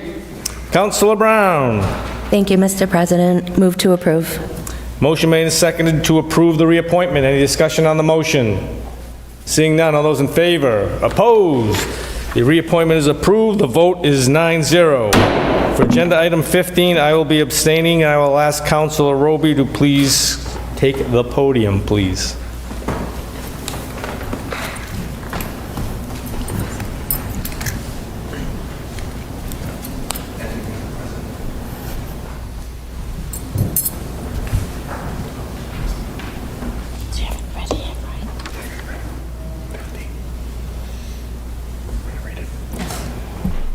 Communication from the mayor regarding the reappointments of Linda Ossing and Meredith Harris to the Cable Trust Board of Directors for 3-year terms to expire on January 7th, 2028 and July 15th, 2028, respectively. Councilor Brown? Thank you, Madam President. Move to approve. It's been moved to approve. Is there any discussion? Seeing none, all those in favor? And the vote carries with the abstention of Councilor Ossing.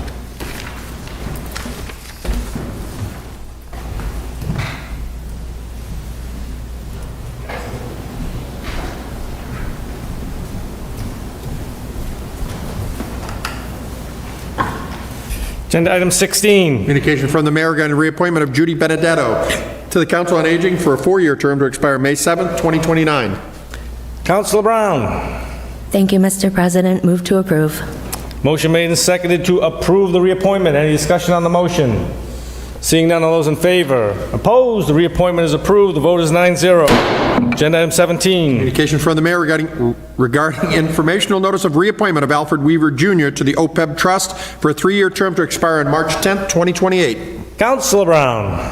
Thank you, Mr. President, and thank you to Councilor Nabin for this opportunity to stand up and sit down so many times. I would like to move to accept and place on file the communication. Motion is made and seconded to accept and place on file the communication. Any discussion on the motion?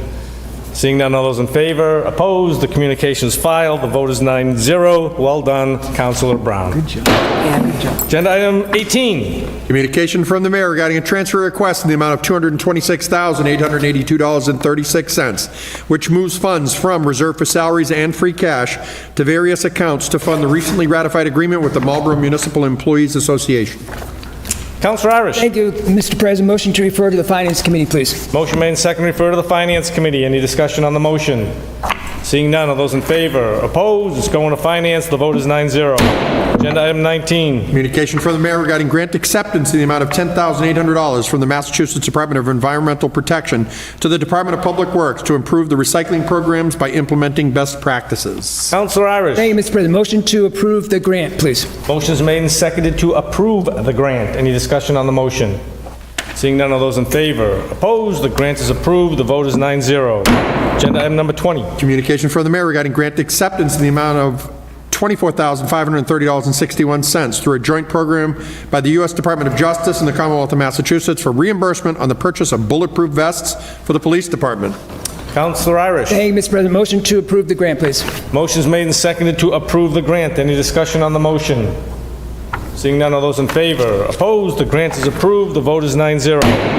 Agenda item 21. Communication from the mayor regarding grant acceptance in the amount of $37,500 from the Commonwealth of Massachusetts awarded to the IT department to be used to improve cybersecurity awareness. Councilor Irish. Thank you, Mr. President. Motion to approve the 2 grants, please. Motion made and seconded to approve the grants. Any discussion on the motion? Seeing none, all those in favor? Opposed? The grants are approved. The vote is 9-0. Agenda item number 22. Communication from City Solicitor Jason Grossfield regarding proposed tax increment financing agreement with BH Group TCAM Owner 2 LLC, Greatland Realty Partners, and the Commonwealth of Massachusetts for the proposed construction and leasing of a new crime laboratory for the Massachusetts State Police at 100 Martin Angelo Drive in proper legal form, order number 25-100-9410A. Councilor Irish. Thank you, Mr. President. Motion to accept and place on file the communication and move down to agenda item number 37.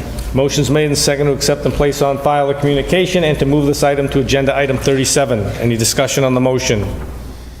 Seeing none, all those in favor? Opposed? This item is going to be filed and moved down to agenda item number 37. The vote is 9-0. Agenda item number 23. Communication from City Solicitor Jason Grossfield regarding the proposed ordinance amendments to the City Code, Chapter 125, Personnel, Section 6, Salary Schedule, relative to various leadership positions within the Department of Public Works in proper legal form, Order Number 25-100-9412A. Councilor Irish. Thank you, Mr. President. Motion to accept and place on file the communication and move down to agenda item number 38. Motion made and seconded to accept and place on file the communication and move this item down to agenda item number 38. Any discussion on the motion? Seeing none, all those in favor? Opposed? The motion carries. It's going to be filed and moved down to agenda item number 38, and the vote is 9-0. Agenda item number 24. Communication from City Solicitor Jason Grossfield regarding a request for Flying Dreams Brewing Company, LLC, to expand outdoor seating to use parking spaces on Rollins Ave, adjacent to the existing sidewalk seating in proper legal form, Order Number 25-100-9430A. Councilor Brown. Thank you, Mr. President. Move to accept and place on file the communication and move it to item number 40. Motion's made and seconded to accept and place on file the communication and move this item down to agenda item number 40. Any discussion on the motion? Seeing none, all those in favor? Opposed? This item is going to be filed and moved down to agenda item number 40, and the vote is 9-0. Agenda item 25. Communication from City Solicitor Jason Grossfield regarding a request from Lost Shoe Brewing and Roasting Company to extend use of outdoor seating to utilize additional space to include the plaza behind City Hall in proper legal form, Order Number 25-100-9417A. Councilor Brown. Thank you, Mr. President. Move to accept and place on file the communication and move the item down to item number 39. Motion made and seconded to accept and place on file the communication and move this item down to agenda item number 39. Any discussion on the motion? Seeing none, of those in favor? Opposed? The item is filed and moved to agenda item number 39. The vote is 9-0. Agenda item number 26. Communication from Assistant City Solicitor Jeremy McManus on behalf of President Ossing regarding proposed amendment to Chapter 650 zoning to amend Section 17, the Table of Uses. Councilor Roby. Thank you, Mr. President. Unfortunately, it was found that the zoning table, section 17, was missing some of the information, and rather than doing a simple Scrivener's error, the solicitor decided we need to go through the process. So although we're not really changing anything, all we're doing is adding missing information. We're required to have a public hearing. I'm going to refer this to Urban Affairs. Set a public hearing date for July 21st and advertise. Planning board, right? And sorry, refer to the planning board, all my abbreviations. Motion made and seconded to refer to the Urban Affairs Committee. The planning board will set a public hearing for July 21st and will advertise. Any discussion on the motion? Councilor Doucette. Thank you very much, Mr. President. I'd just like to get, understand how this happened and get that, but I would like to see it before and after in the tables as part of the presentation. So No, I will have that. I will be giving the presentation on the 21st, and you can call me before then, or you can stand to wait that long. I will be sure to show everybody where the blanks are and how we fill them all in. Okay, thank you. You're welcome, Councilor. Riley, you all set? Anyone else? On the motion to refer to Urban Affairs, the Planning Board set a public hearing for July 21st and to advertise. All those in favor? Opposed? The item is going to Urban Affairs, the Planning Board, a public hearing for 7/21 and advertise. The vote is 9-0. Agenda item number 27.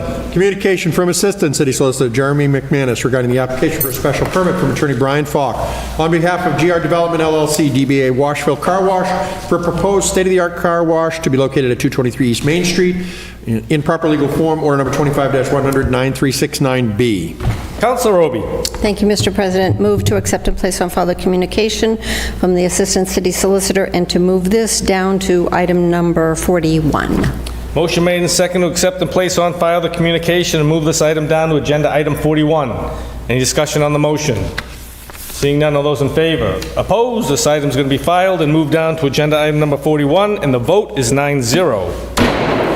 Agenda item number 28. Communication from the Planning Board regarding request for the Mayor and City Council to support a home rule petition relating to unaccepted private ways in the City of Marlborough. Councilor Ficillo. Thank you, Mr. President. Move to refer to the Public Services Committee. Motion made and seconded to refer to the Public Services Committee. Any discussion on the motion? Councilor Doucette. Thank you very much, Mr. President. I know that these guys are out there. DeCenzo, once upon a time, was something that took a while to actually get approved. But I know that there's a couple in my ward. I'd like to actually see the list of the roads and where they are, just so for reference. Yeah, I mean, we can take that up when it goes in the committee. You can, I mean, that list's available. I mean, the city engineer can send that to you now if you want. Okay. Thank you. I'll reach out to him. Okay. On the motion to refer to the Public Services Committee, any discussion? Any further discussion? Hearing none. All those in favor? Opposed? It's going to Public Service. The vote is 9-0. Agenda item number 29. Petition of Mass Electric and Verizon New England to install one joint-owned pole on Bigelow Street beginning at a point approximately 150 feet northwest of the center line of the intersection of Robin Hill Street and install one new pole 69-5. Councilor Ficillo. Thank you, Mr. President. Move to set a date for a public hearing on June 23rd. Motion made and seconded to set the public hearing for June 23rd. Any discussion on the motion? Seeing none of those in favor, opposed, we're going to go have a public hearing on June 23rd, and the vote is 9-0. Agenda item number 30. Petition of Mass Electric to install one single-owned pole on Boston Post Road East, beginning at a point approximately 160 feet northwest of the center line of the intersection of Village Drive and continuing approximately 500 feet in a northwest direction. New pole to service buildings at 339 Boston Post Road East. Councilor Ficillo. Thank you, Mr. President. Move to set a date for a public hearing on June 23rd. Motion made and seconded to set the public hearing for June 23rd. Any discussion on the motion? Seeing none of those in favor, opposed, we're going to have a public hearing on June 23rd. The vote is 9-0. Agenda item number 30. Petition of Mass Electric and Verizon New England to install one joint-owned pole on Boston Post Road East, beginning at a point approximately 160 feet northwest of the center line of the intersection of Village Drive and continuing approximately 500 feet in northwest direction. New pole to service buildings at 339 Boston Post Road East. Councilor Ficillo. Thank you, Mr. President. Move to set a date for a public hearing on June 23rd. Motion's made and seconded to set a public hearing date of June 23rd. Any discussion on the motion? Seeing none of those in favor, opposed, we'll have a public hearing on June 23rd, and the vote is 9-0. Clerk has to change books, so bear with us. Tell me when you're ready to rock. Agenda item number 32. Communications from former Mayor Arthur G. Vigil and Marlborough Regional Chamber of Commerce CEO and President Michelle Mercer regarding letters of support for Lawshoe Brewing and Roasting Company's request for use of City Hall Plaza. Councilor Brown. Thank you, Mr. President. Move to accept and place on file the communications. Motion made and seconded to accept and place on file the communications. Any discussion on the motion? Seeing none of those in favor, opposed, communications are filed. The vote is 9-0. Agenda item number 33. Communication from MEC Executive Director Meredith Harris regarding information on downtown outdoor dining and 2021 MassWorks grant application. Councilor Brown. Thank you, Mr. President. Move to accept and place on file the communication. Motion's made and seconded to accept and place on file the communication. Any discussion on the motion? Seeing none of those in favor, opposed, the communication is filed. The vote is 9-0. Agenda item number 34. Application for a special permit from Attorney Brian Falk on behalf of FD 130 Lizotte LLC for the Glen Ford at Lake Williams condominium community to be located in the Lizotte Drive Overlay District. Councilor Roby. Thank you, Mr. President. Move to refer this to Urban Affairs, set a public hearing for July 21st, and advertise. Motion is made and seconded to refer this item to the Urban Affairs Committee. We'll set a public hearing for July 21st and will advertise. Any discussion on the motion? Seeing none, all those in favor? Opposed? It carries. This is going to Urban Affairs, a public hearing of July 21st and advertise, and the vote is 9-0. Agenda item number 35. Minutes of the boards, commissions, and committees, and I would like to note the school committee minutes in the packet were noted as May 2nd, 2025, and are actually May 2nd, 2022. So it was a Scrivener's error on my part. My apologies. Councilor Doucette. Thank you very much, Mr. President. Yes, you are forgiven. Thank you. Motion to accept and place on file the minutes. Motion made and seconded to accept and place on file the minutes. Any discussion on the motion? Seeing none, all those in favor? Opposed? The minutes are filed. The vote is 9-0. Agenda item number 36. Claims. Councilor Brown. Thank you, Mr. President. Move to send the claims to legal department. Motion made and seconded to send the claims to the legal department. Any discussion on the motion? Seeing none, all those in favor? Opposed? Claims are going to legal, and the vote is 9-0. Reports of committees. Urban Affairs, Councilor Doucette. Thank you very much, Mr. President. Mr. President, please note I'm going to recuse myself. You know, I write that in my notes and then I go look right over it. Please let the record reflect that Councilor Roby will not be participating in this particular item. She'll be abstaining. Thank you. So the City Council Urban Affairs Committee met on June 3rd, 2025. The meeting convened at 7:30 p.m. in the City Council chamber and was open to the public. Meeting was televised on WMCT-TV and available for viewing on our website. The voting members present were Acting Chair Navin, Councilors Doucette, Presidio Fuccello. Councilor Roby was absent due to the conflict of interest as an abutter. No non-voting members were present, was including City Council President Ossing, Councilors Irish, Oram, and Vital. First order was, the only order was order number 25-109418, application for special permit from attorney Brian Falk on behalf of Marlborough Hospital and UMass Memorial Realty Incorporated to allow for proposed 8,000 square foot expansion of the emergency department in addition to other state-of-the-art improvements. Public hearing was held on May 5th, 2025. Attorney Falk introduced Ellen Carlucci from the UMass Memorial and Brian Massili from Haley Ward Engineering and provided a brief synopsis of the expansion project. Acting Chair Navin read the comments from the city managers into the record and read through the special permit conditions submitted by Attorney Falk. Council is very supportive of the emergency room expansion and the new proton therapy center and the medical benefits and convenience they will provide to Marlborough and surrounding residents. A required minor correction on the special permit was noted by Councilor Fuccello. March should be changed to May on number 13 on page 2. In a motion by Councilor Fuccello, second by Acting Chair, the committee recommends approval of the special permit application and related decision from Attorney Falk as amended to suspend the rules on June 9th, 2025 meeting to refer the decision to the solicitor to be placed in proper legal form for the June 23rd, 2025 council agenda. The vote was 4-0 with Roby being absent. Second motion was the adjourn at 7:50 p.m. So looking for Suspension of the rules. Special rules, so we pass it. Send it to the solicitor. There's a request to suspend the rules. All those in favor of the suspension? Opposed? Suspension carries. The vote is 8-0 with one abstention. Councilor Doucette. Thank you very much, Mr. President. I'd like to send the draft to the lawyer for final review. Motion is made and seconded to send the decision to the legal department to be placed in proper format. Any discussion on the motion? Seeing none, all those in favor? Opposed? It's going illegal. And the vote is 8-0 with one abstention. Thank you, Councilor Doucette. Councilor Fuccello. Thank you, Mr. President. The Public Services Committee met on June 2nd, 2025 at 6:30 p.m.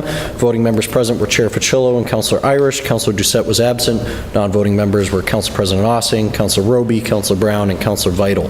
We had 2 items on that evening's agenda, starting with order number 25-109440, an application for renewal of a junk dealer / second-hand dealer license from Roman Kimyagarov, DBA Arthur & Son Shoe Repair at 107 Main Street. Chair Fuccello opened the meeting by reading into the record an email from Police Chief David Georgie dated May 22nd, 2025, which confirmed updated query reports from both Mr. Kimyagarov and Mr. Dumas. The chair also noted that Chief Georgie was without objection to the issuance of either junk dealer or second-hand dealer license. Councilor Irish commented that he's received positive feedback from the community regarding Arthur & Son Shoe Repair and that he appreciates their business in our downtown district. On a motion by Councilor Irish, seconded by the chair, the committee recommends approval of the application for renewal of a junk dealer second-hand dealer license from Roman Kimyagarov, DBA Arthur & Son Shoe Repair, 107 Main Street. The vote carried 2-0. Our second item was order number 25-109441. An application for renewal of a junk dealer, second-hand dealer license from Gerald Dumas, DBA Dumas & Sons Second-Hand Store at 65 Mechanic Street. Councilor Irish shared that he has received several complaints from abutting property owners regarding the condition of some of Mr. Dumas's properties. Mr. Dumas responded that the abutting property to 65 Mechanic belongs to his niece, and he does his best to maintain the property. He also stated that Dumas & Sons has been closed for almost 10 years. Chair Ficillo stated that he has not had any constituent concerns regarding the property at 65 Mechanic Street. Councilor Irish said that he cannot make a motion to support the license renewal and would prefer that the item be reported out of committee without recommendation. On a motion by Councilor Irish, second by the chair, the meeting adjourned at 6:38 p.m. Thank you, Councilor Ficillo. Councilor Irish. Thank you, Mr. President. Finance Committee met on June 2nd, 2025. We had 3 items on the agenda that evening. Meeting convened at 6:45 p.m. First item was order number 25-100-9450, communication from Mayor with proposed ordinance amendment to the City Code, Chapter 125, Personnel, Section 5, preparation of classification descriptions, and to Chapter 125, Personnel, Section 6, salary schedule, relative to creating the position of Deputy Chief in the Police Department. Chair Irish read the communication from Mayor Dumas. Chief Georgie addressed the salary and job description for the new non-union position that will be part of the succession plan for the department. Councilors were in unanimous support. On a motion by Councilor Vidal, seconded by the chair, the Finance Committee recommends approval of the salary ordinance and job description for the position of Deputy Chief in the Police Department. The vote carried 5-0. Next item was order number 25-100-9447. Communication from the mayor with the year-end transfer request in the amount of $393,500 from and to various accounts for public works, public facilities, and legal departments, and a transfer request totaling $1,340,719 from free cash to open space stabilization for $19,500, and snow and ice for $1,321,219. Chair Irish read the communication from Mayor Dumas. DPW Commissioner Scott addressed the transfers. On a motion by Councilor Brown, seconded by the Finance Committee, recommends approval of the transfer of $1,321,219 for snow and ice. That vote carried 5-0. On a motion by Councilor Ficillo, seconded, the Finance Committee recommends the approval of the transfer of $53,500 for legal services. That vote carried 5-0. On a motion by Councilor Orm, seconded, the Finance Committee recommends the approval of $19,500 from free cash to open space stabilization. That vote carried 5-0. The Finance Committee reduced the DPW transfer of $340,000 by $5,000 per the request of DPW Commissioner Scott. The following transfers was removed. $5,000 from the Assistant Commissioner account, 600-80001-50630 to Repair and Maintenance account, which is 119-20006-52469. The Finance Committee recommends approval of the amended DPW transfer totaling $335,000. The vote carried 5-0. Next up was order number 25-100-9427, communication from the mayor with the transfer in the amount of $4,351,873 from free cash to capital outlay for police, IT, and DPW. Chair Irish read the communication from Mayor Dumas. On a motion by Councilor Orm, seconded, the Finance Committee recommends approval of the $1,800,000 for the DPW equipment. That vote carried 5-0. On a motion by Councilor Orm, seconded, the Finance Committee recommends approval of $300,000 for the sewer hydraulic model. That carried for the vote of 5-0. On a motion by Councilor Brown, seconded, the Finance Committee recommends approval of $1 million for the pool at Ward Park. That vote was 4-1 with Councilor Vidal opposed. On a motion by Councilor Orm, seconded, the Finance Committee recommends approval of the $811,585 For the Information Technology Department, that vote carried 5-0. On a motion by Councilor Brown, seconded, the Finance Committee recommends approval of $440,288 for the Police Department. That vote carried 5-0. Meeting adjourned at 8:03 p.m., Mr. President, and I will be asking for 2 suspensions this evening. For the first item, which would be order number 25-100-9447, with those mid-year transfers. There's been a request for suspension of the rules for Order 9447. All those in favor of the suspension? Opposed? Suspension carries. The vote's 9-0. Councilor Irish. Thank you, Mr. President. Move the recommendation of committee to approve the transfers in the amount of $1,729,219. Motion made and seconded to approve the transfers outlined in the finance report of $1,729,219. Any discussion on the motion? Seeing none, all those in favor? Opposed? Transfer carries. The vote is 9-0. Councilor Irish. Thank you, Mr. President. I will be asking for a suspension on order number 25-100-9427 for the free cash to capital outlay. Motion made and seconded. Well, motion's been made to suspend the rules for Order 9427. All those in favor of the suspension? Opposed? Suspension carries. The vote's 9-0. Councilor Irish. Thank you, Mr. President. Move the recommendation of committee to approve $1,800,000 for the DPW equipment. Just so the councilors know, we're taking each one of these separately so that you can vote on them. So motion's made and seconded to approve the DPW transfer for $1,800,000. Any discussion on the motion? Seeing none, all those in favor? Opposed? Motion carries. The transfer is approved. The vote is 9-0. Councilor Irish. Thank you, Mr. President. Move the recommendation of committee to approve $300,000 for the sewer hydraulic model. Motion made and seconded to approve the $300,000 transfer for the sewer study. Any discussion on the motion? Seeing none, all those in favor? Opposed? The sewer study funding of $300,000 is approved. The vote is 9-0. Councilor Irish. Thank you, Mr. President. Move the recommendation of committee to approve the $1 million for the pool at Ward Park. Motion made and seconded to approve the $1 million for the pool at Ward Park. Any discussion on the motion? Seeing none, all those in favor? Opposed? Motion carries. The vote is 8-1.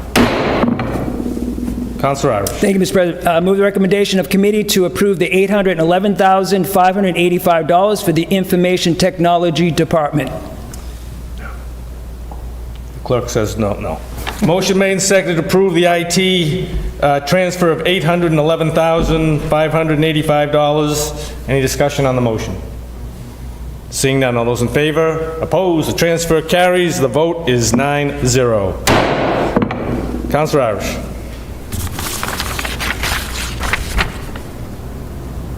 Last one's the police one. Did I not do the... The last one. So you got one more. This one. Thank you, Mr. President. Thank you, Mr. President. Our favorite department, one of our favorite departments. Move the recommendation of committee to approve the $440,288 for the police department, please. Motion made and seconded to approve the transfer of $440,288 for police equipment. Any discussion on the motion? Seeing none, all those in favor? Opposed? The transfer carries. The vote is 9-0. Any other reports of committees? Everybody's good? Okay, agenda item number 37.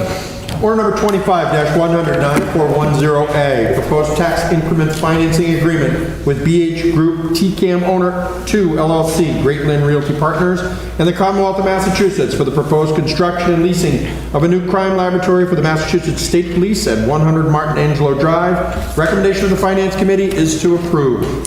Councilor Irish. Thank you, Mr. President. Move the recommendation of committee to approve the TIF agreement and the City Council resolution, please. Motion's made and seconded to approve the TIF and the City Council resolution. Any discussion on the motion? Councilor Oram. Mr. President, I was the one person that voted against this. In finance, I had questions on it being a 20-year TIF versus maybe a 10 or 5-year.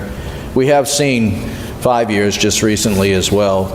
But speaking with the mayor, I guess there was quite a bit of conversation and discussion with this company, and after listening to him, I am planning to change my vote in the affirmative. Thank you. Thank you, Council Orem. Any other discussion on the motion? On the motion to approve the TIF and the council resolution, all those in favor? Opposed? Motion carries. The vote is 9-0. Agenda item number 38. Order number 25-100-9412A, proposed salary ordinance amendment to the City Code, Chapter 125 Personnel, Section 6, Salary Schedule, relative to various leadership positions in the Department of Public Works, including the head treatment plant operator, general foreman, head mechanic, and assistant city engineer. Recommendation of the Finance Committee is to approve as amended. Councilor Irish. Thank you, Mr. President. Move the recommendation of committee to approve the proposed amendment to the salary schedule relative to various leadership positions in the Department of Public Works with an effective date of July 1st, 2025, and starting at the beginning step. Motion made and seconded to approve the salary schedule as outlined in the finance report. Any discussion on the motion? Seeing none, this is a ordinance change, so we have to go through the 4 stages. All those in favor of suspending the first reading and approving the second reading, please signify. It's 9-0. All those in favor of passage to be enrolled? All those in favor? Opposed? It is enrolled. All those in favor of the passage to be ordained? All those in favor? Opposed? That ordained it is. Any objection to passage in one evening? Seeing none, the salary schedule is approved. Agenda item number 38. 9. Thank you. Order number 25-100-9417A, communication from Melinda Gallagher on behalf of Lost Shoe Brewing and Roasting Company regarding requests to expand outdoor seating to include public areas, including the new City Hall Plaza, the new plaza behind City Hall. Recommendation of the Legislative and Legal Affairs Committee is to approve as amended. Councilor Brown. Thank you, Mr. President. Move to approve as amended. Motion made and seconded to approve as approve the recommendation as amended. Yes. Councilor Ficillo. Thank you, Mr. President. Motion to amend order number 25-100-9417 to include the following. Expand the license area shown as Exhibit A in the solicitor's letter dated June 5th, 2025 to include a portion of the plaza behind City Hall that is adjacent to Lost Shoe Brewing and Roasting Company as shown in green on the attached drawing, and the portion of Weed Street as outlined in purple on the attached drawing. The use of the plaza and Weed Street areas shall be limited to Fridays, 5 p.m. to 10 p.m., Saturdays, 11 a.m. to 10 p.m., and Sundays, 11 a.m. to 8 p.m. only. Thank you, Mr. President. Motion's made and seconded to approve, motion's made and seconded on the amendment. Any discussion on the amendment? Councilor Orem. Thank you, Mr. President. I did have a chance to speak to the owner of this brewery, and I am in agreement with this. I think it's a win-win. We're kind of looking at flying dreams to the side of their business as well. The only concern I would have is just that handicapped accessibility is available still, and that everything from the handicapped accessibility is to the right, towards Lost Shoe. But it's a win-win. I see this as an opportunity for maybe veterans groups, other groups to use it, and who knows, maybe Lost Shoe will offer coffee and donuts and accommodate the other group that might be there. So this was a great accomplishment, in my view, to compromise and find a good solution. Thank you, Mr. President. Thank you, Councilor Orem. Oh, one other thing, Mr. President, I've said it on both. I hope they'll use a vehicle of some kind to block off these streets if need be, or very structurally sound barriers. Thank you, Mr. President. Thank you, Councilor Orem. Councilor Vital. Thank you, Mr. President. Just to remind folks that the area behind City Hall is in memory of, or in recognition of Gold Star families. And as a Gold Star family member myself, I am completely in favor of this. Thank you, Mr. President. Thank you, Councilor Vital. Councilor Roby, could I have you come on up to take the podium, please? Yep.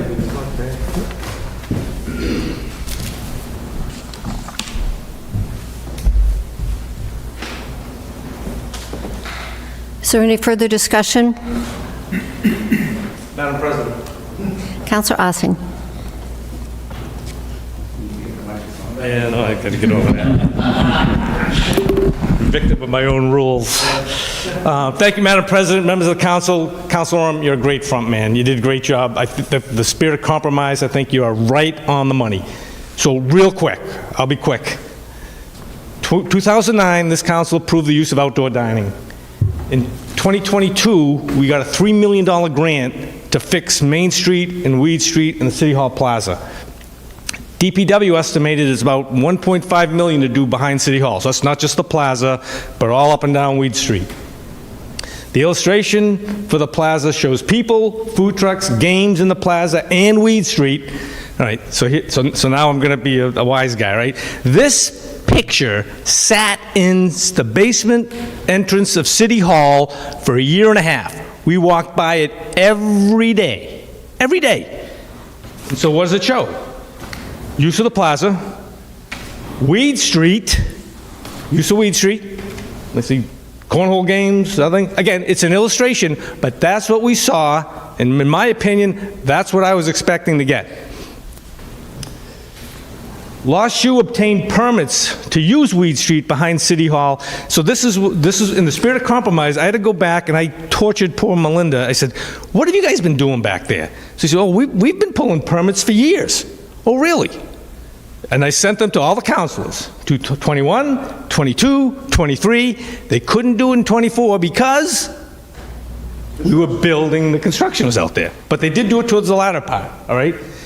Weed Street was closed. They conducted business, and I don't remember hearing any complaints, all right? So, and to Lost Shoe's credit, they lost revenue last year. Not that they have to use Weed Street and the plaza, but just the function of Weed Street being closed impacted their business, and we heard boo. They were a good soldier and continue to help run city projects all throughout the year. Next one, Steve. All right, so this was another illustration. I asked Tom, and he started sending me piles of them, all right? But same thing. So, Councilor Orm, you're correct. Compromise. So I listened and I said, what were the concerns of the council wanted? They wanted the plaza open. I got it. I said, okay, how do we do that? So we looked at a way to amend the current permit, because what we've approved is the sidewalk and the parking garage part. So we came up with a compromise amendment. It's still good for 1 year, all right, and the solicitor's reviewed it and he's on board. If I go to the next one, Steve. So here it is. So this is what Councilor Brown motioned to approve tonight. This area and this area. The compromise is this piece of the plaza and Weed Street. So that's the compromise. The whole, what I call the rest of the plaza, and Councilor Orm, you're concerned about getting around handicap-wise, free unfettered access, all right? But the rest of the plaza, whoever wants to go pull a permit, have a ball. It's there. But this way we can continue to have the functions that Lost Shoe wants, because what do we want? Next slide. So again, the motion is what Councilor Ficello eloquently stated. You know, we're just taking what the solicitor gave, modified it to add these words, these times, and the new cartoon.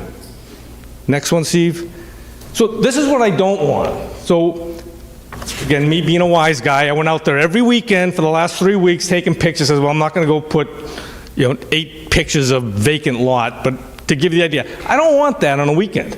I want people back here. I want people downtown, all right? So next one, Steve. So, Mayor Dumas, you all received Mayor Dumas's letter in support of it. Regents recommend, or letter in support of it. The Downtown Village Association is in support of it. The Marlboro Chamber of Commerce is in support of it. Why? It brings people downtown, all right? Which is what we want. We want a live and that. We want that, an energetic downtown. No parking food trucks on the plaza, though. Bad part of the illustration. That doesn't count.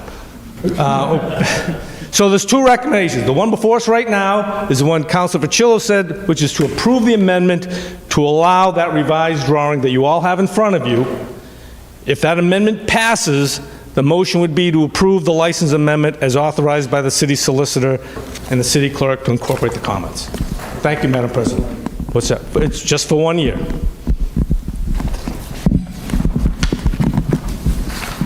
If there's no comments from me, I'll go back to the... Councilor Orem?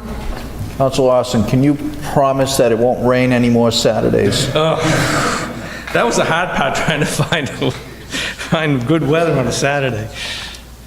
Good. Thank you, Councilor Roby.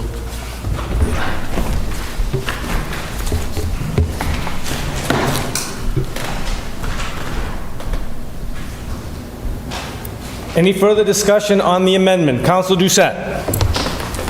Thank you very much, Mr. President. I am in support of this. I think that if, as the photograph that you showed earlier, the empty area is not giving much value to the community, and I think the more activity we see within the plaza, the better traction we have in attracting people downtown, and that's really what this was all about. So how do you attract people downtown? By doing events, people coming up, proposing to do it, and they're providing flexible options to still work with us on other things as well. So I don't see any issues with this. Thank you. Thank you, Councilor Doucette. Councilor Preciado. Thank you very much, Mr. President. This has been very contentious. I think a lot of people have struggled with this, and I myself have struggled with it. I know I spoke to the owners of LaShu about us compromising this idea that they had. But what I really want to see is, in the end, if this gets voted through, I would love to see the transfer of ownership of the events that LaShu is maintaining right now, including the farmers market and other events.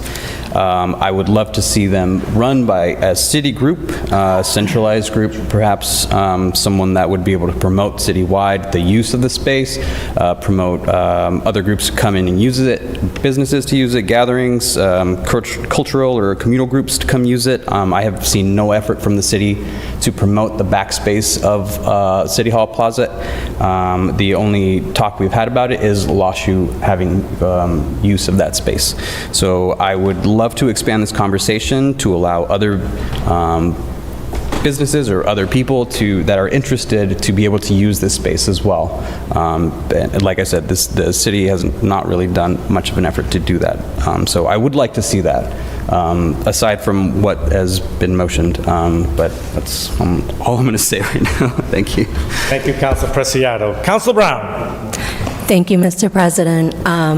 I absolutely appreciate the spirit of compromise, and in fact, one of my least favorite things about the current state of our nation is the absolute lack of compromise. And with this proposed amendment, I came into the meeting thinking there was absolutely nothing you could have proposed that would sit well with me.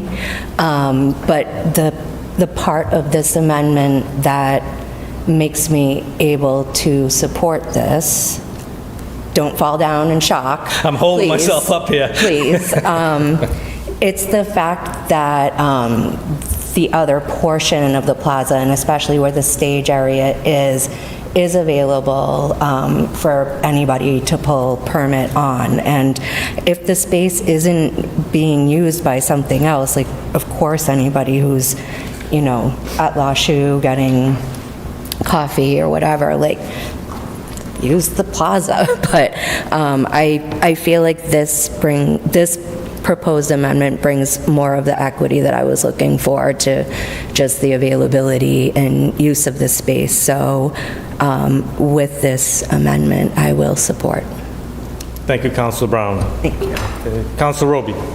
Thank you, Mr. President. I also appreciate the attempted compromise. I, however, will not change my mind, and I will state on the comments that you made on the history, LaShu and their permits in 21, 22, 23, no councilors were concerned. I have been concerned since day one when Weed Street is closed every Saturday, and I have said it at many, many occasions. I will continue to say it. I do not understand why we're closing a street. We would not close any other street for a business. We don't close Main Street for businesses on Saturday. I don't understand why we're doing it on Weed Street that is I would say, relatively well-used street. So let them use the sidewalk, let them use the newly revised space that used to be parking that you now can't park on, and let them enjoy letting people come to there. But to shut down Weed Street, I am still adamantly opposed. Thank you. Thank you, Councilor Roby. Councilor Ficillo. Thank you, Mr. President. I just wanted to say, I appreciate everybody's willingness to discuss this in great length. Appreciate President Ossing putting together a lot of the history behind this amendment and getting us to where we are. There's one thing I just wanted to highlight that I think we haven't really touched on, and it came in Mayor Dumas's letter, that, both him and Mayor Vigent have worked with La Chaux over the last several years. And, Mayor Dumas had said La Chaux has always allowed other organizations to utilize that space. Although they're the direct abutter and they're able to utilize that space, they don't take that for granted. They've always allowed other businesses and uplifted other businesses to be included there. And I think that's something that just should be highlighted, mostly for the fact that I just haven't really heard it so much, at least tonight. And so I'm very grateful to La Chaux for kind of riding through, all of our thoughts and ideas and getting us to this point. And I will obviously be in favor of the amendment tonight and look forward to seeing where this goes. So thank you, Mr. President. Any other discussion? Councilor Oram. Just a note that this has a sunset provision. It's a 1 year, you noted that. So we'll see where it goes. I understand Councilor Roby's concerns about closing a street. The one thing I will say, though, is you can access the Route 20 passageway behind and Main Street here. So it's in a situation where I'm not overly concerned. As I said, I'm concerned about security and safety. But it's one of those streets that's in a unique spot where you have other ways to get to other places. So thank you, Mr. President. Thank you, Councilor Oram. Councilor Vital. Thank you, Mr. President. Just a quick note, we received a letter from MEDC as well that gave a little background about when we put in for the grant, what the intent was, and it talked only about the abutters of the actual plaza being able to use the plaza on a regular basis, not on a special permit, but on a regular basis. So that would only allow La Chaux and Silk Road to be able to have any type of an event back there on a regular basis. And that was the intent that was written in the letter. So thank you, Mr. President. Thank you, Councilor Vital. Anyone else? On the motion to approve the amendment, all those in favor, please signify. 1, 2, 3, 4, 5, 6, 7. All those opposed? 1 with 1 no vote. The motion to amend is approved. 7 in favor, 1 opposed, 1 no vote. Councilor Brown. Now, what would be in order now is a motion to approve the license as amended.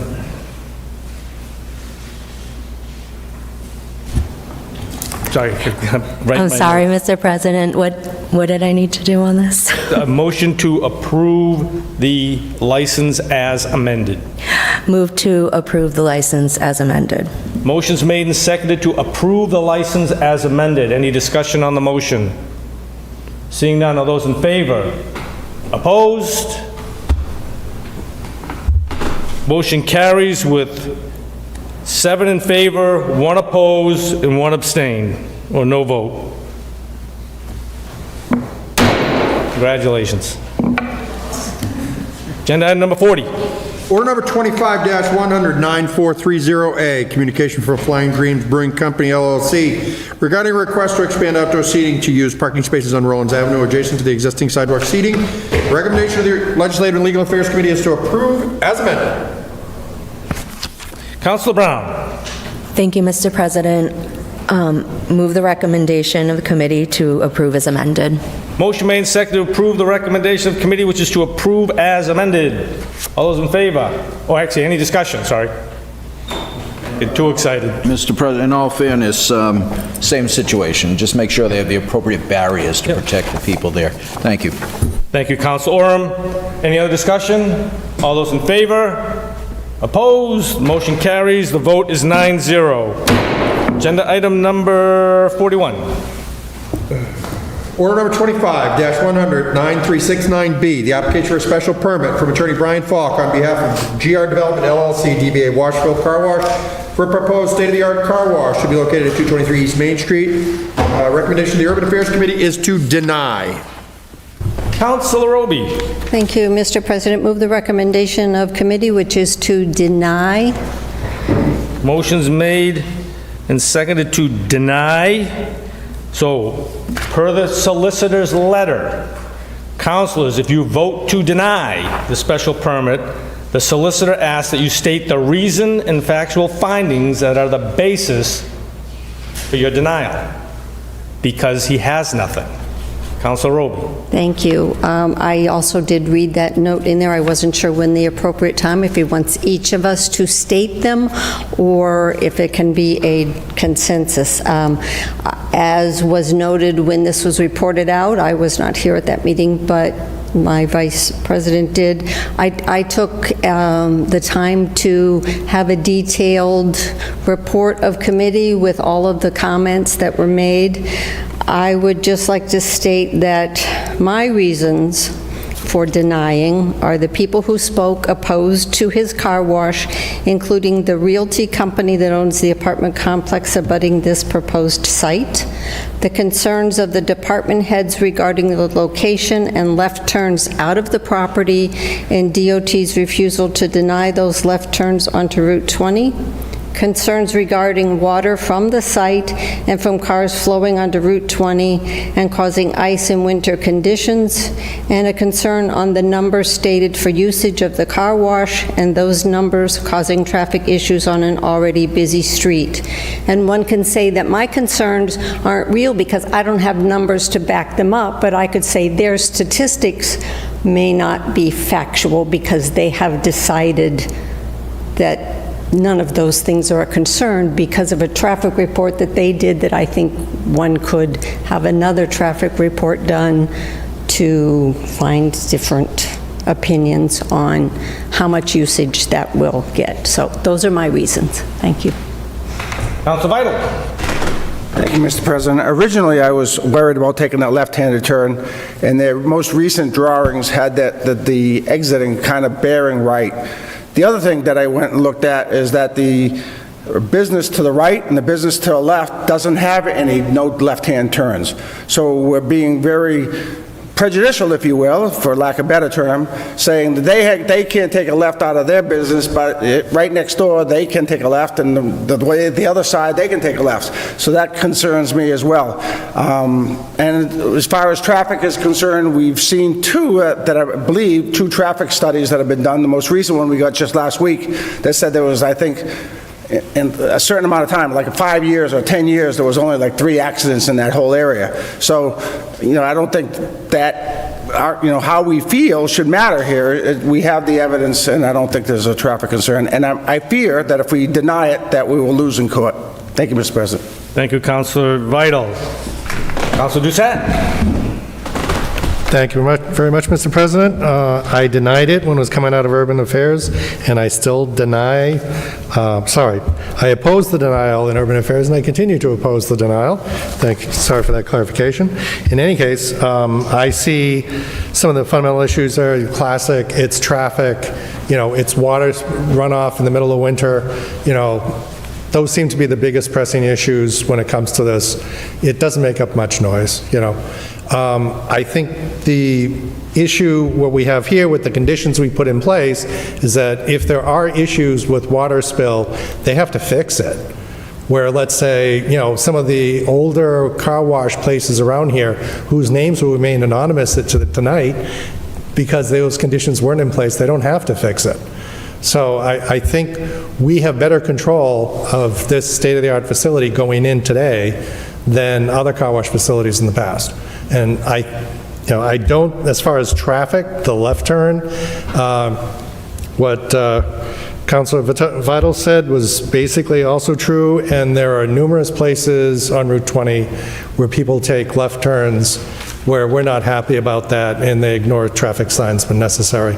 The one big advantage that this area has in particular, it has very open space to the east and west.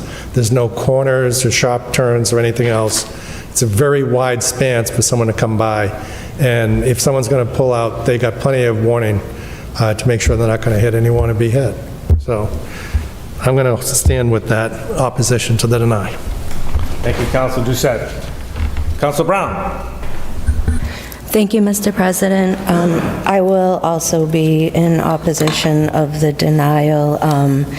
I thought a lot about this, and the business that was there for several years as the bank with the drive-through, I feel like it had been a business that welcomed traffic kind of circulating in and out of it throughout the day.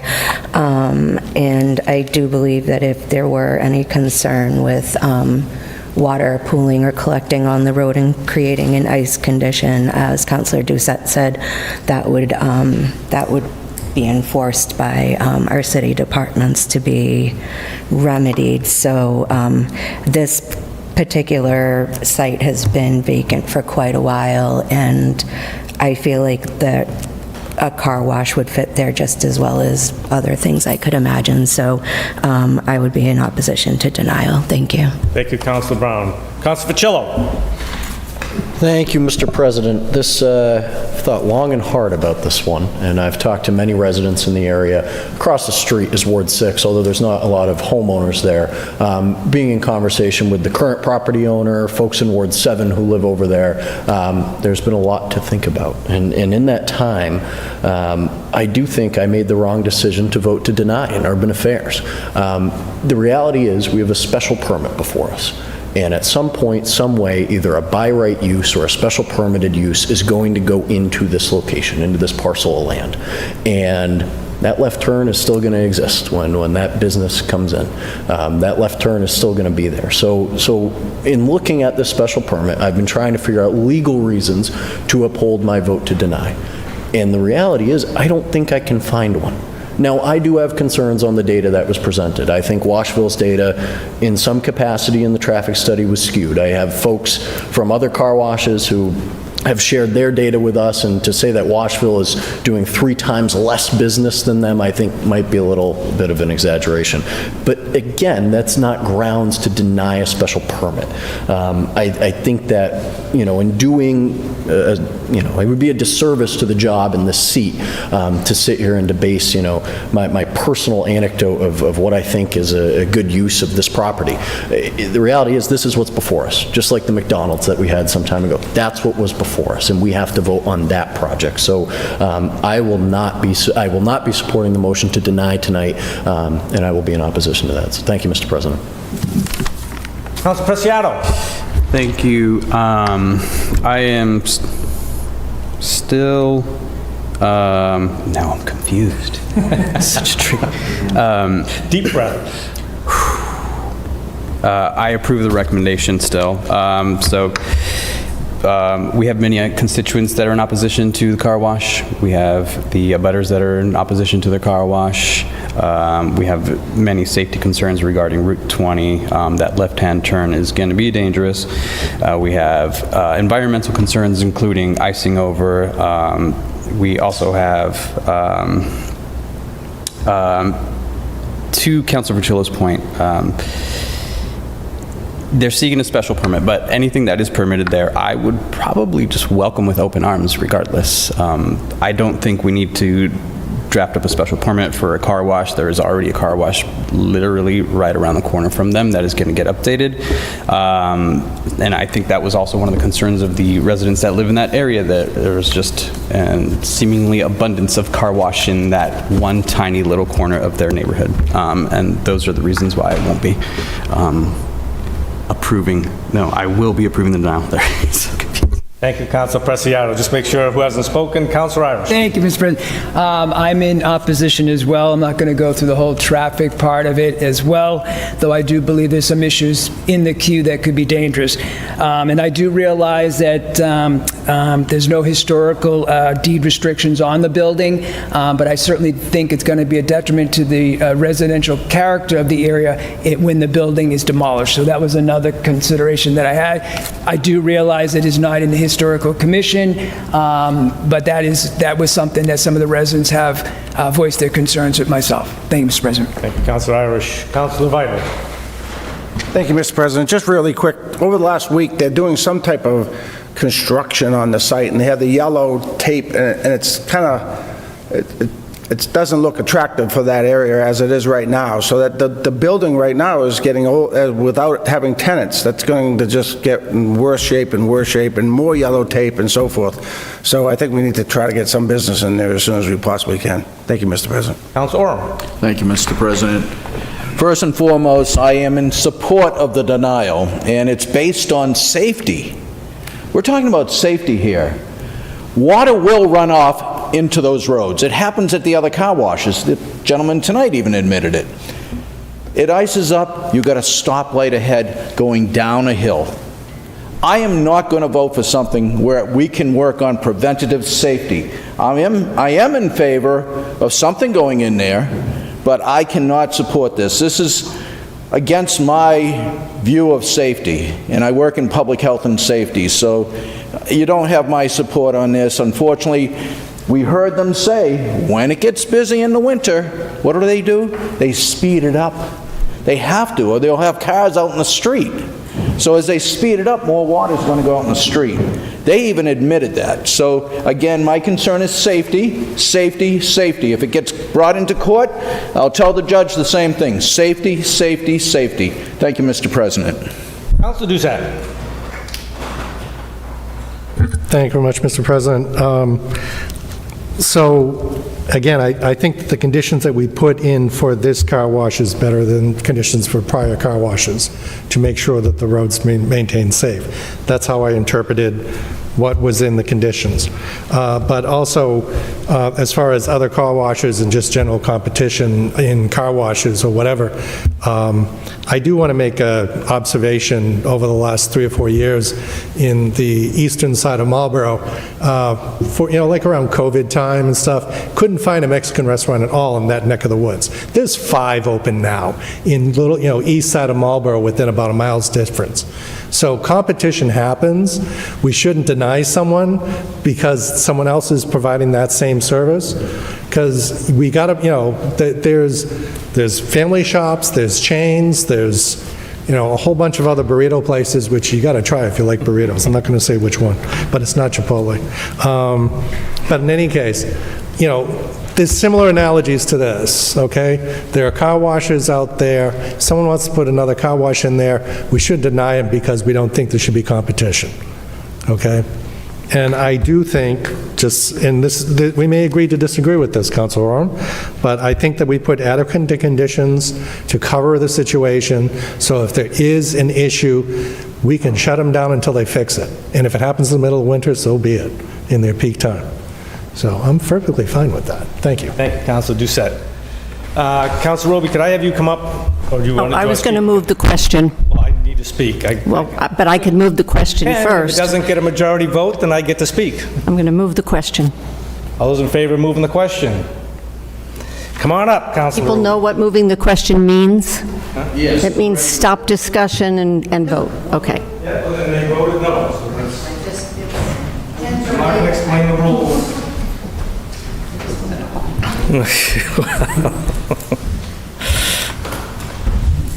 Is there any further discussion? Madam Councilor President. Ossing? Thank you, Madam President. So I encourage the councilors to not support the denial, to vote for the car wash.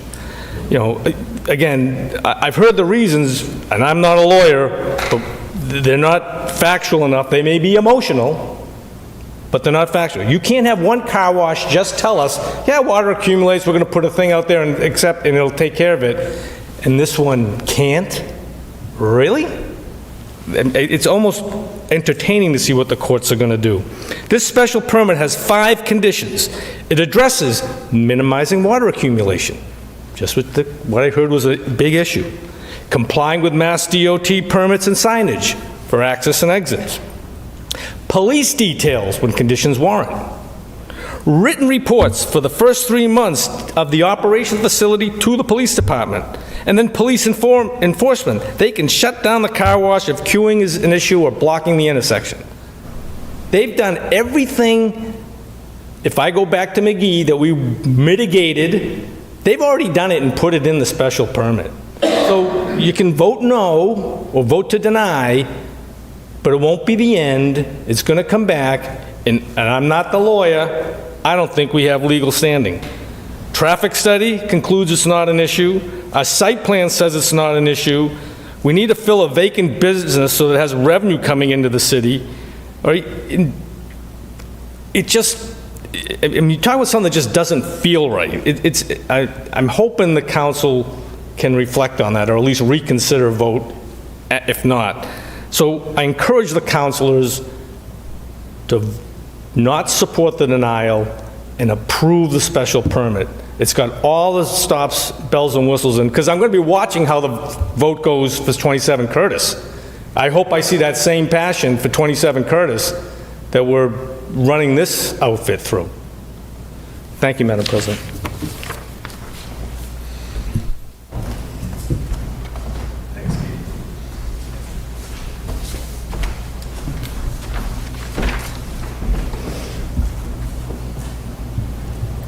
Any other discussion? Council Oram. I know it's late, but again, each location, I'm not trying to compare one car wash to another. This location is going down a hill to a traffic light. If that road ices up and someone gets in an accident, it's too late already. That's why I use the word preventive safety. So again, I am in strong support of denying this based on its location.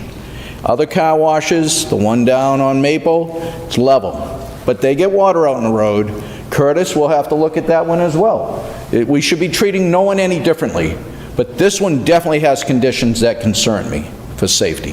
Thank you. Thank you, Council Oram. Council Facillo. Thank you, Mr. President. For the reasons you described, it's exactly why I reconsidered my vote tonight. And the reason, one of the major reasons, is a conversation I had to have with the property owner. And I hope that my colleagues who originally voted to deny took the opportunity to actually meet with the folks who are doing this proposal. From my understanding, it's been vacant since 2022. And so for myself, I have a very hard time leaving properties vacant when we have something before us that can go in. The reason why we're not seeing any of those by right uses is because nobody has approached the people who own the property. If any of those by right uses were going to go in, they would have already, because they've been looking for a tenant since 2022. So now, down the road, 2025, halfway through the year, we have somebody who is here trying to work with the owner to bring a business to our community. And that is the fundamental reason why I think it's appropriate that we work with the applicant, like they've worked with us, to create special permit conditions that will address a lot of those concerns. I know in the Urban Affairs Committee meeting, I had said conditions 9 through 11 were the big reason why I wasn't going to support it. But Councilor Doucette, you hit the nail on the head. That's why I should support it, because we have those conditions to hold the business accountable. And so I'd much rather we have a business go in there that we can hold accountable, and that we can make sure that we do the right job that makes them a good fit. You know, it might not appear that they're a good fit on the surface, but we have the conditions that can ensure that we make it a good fit. Thank you, Mr. President. Thank you, Council Facillo. Anyone else? Last call. All right, on the motion is made to deny, so a yes vote is to deny. I want to see everybody's head nod, they understand. A no vote is to approve, for lack of a better word, the special permit. Is everybody good? I will ask the clerk to please call the roll. Councilor Doucette. Deny. Oh, sorry. See, I knew we were going to get this. A yes vote is to deny. A yea vote is to deny. A nay vote would not be. Okay. So A nay vote. Nay. Thank you. Councilor Doucette votes nay. Councilor Navin is absent. Councilor Ossing. Nay. Councilor Ossing votes no. Councilor Irish. Yes. Councilor Irish voted yes. Councilor Brown. No. Councilor Brown votes no. Councilor Roby.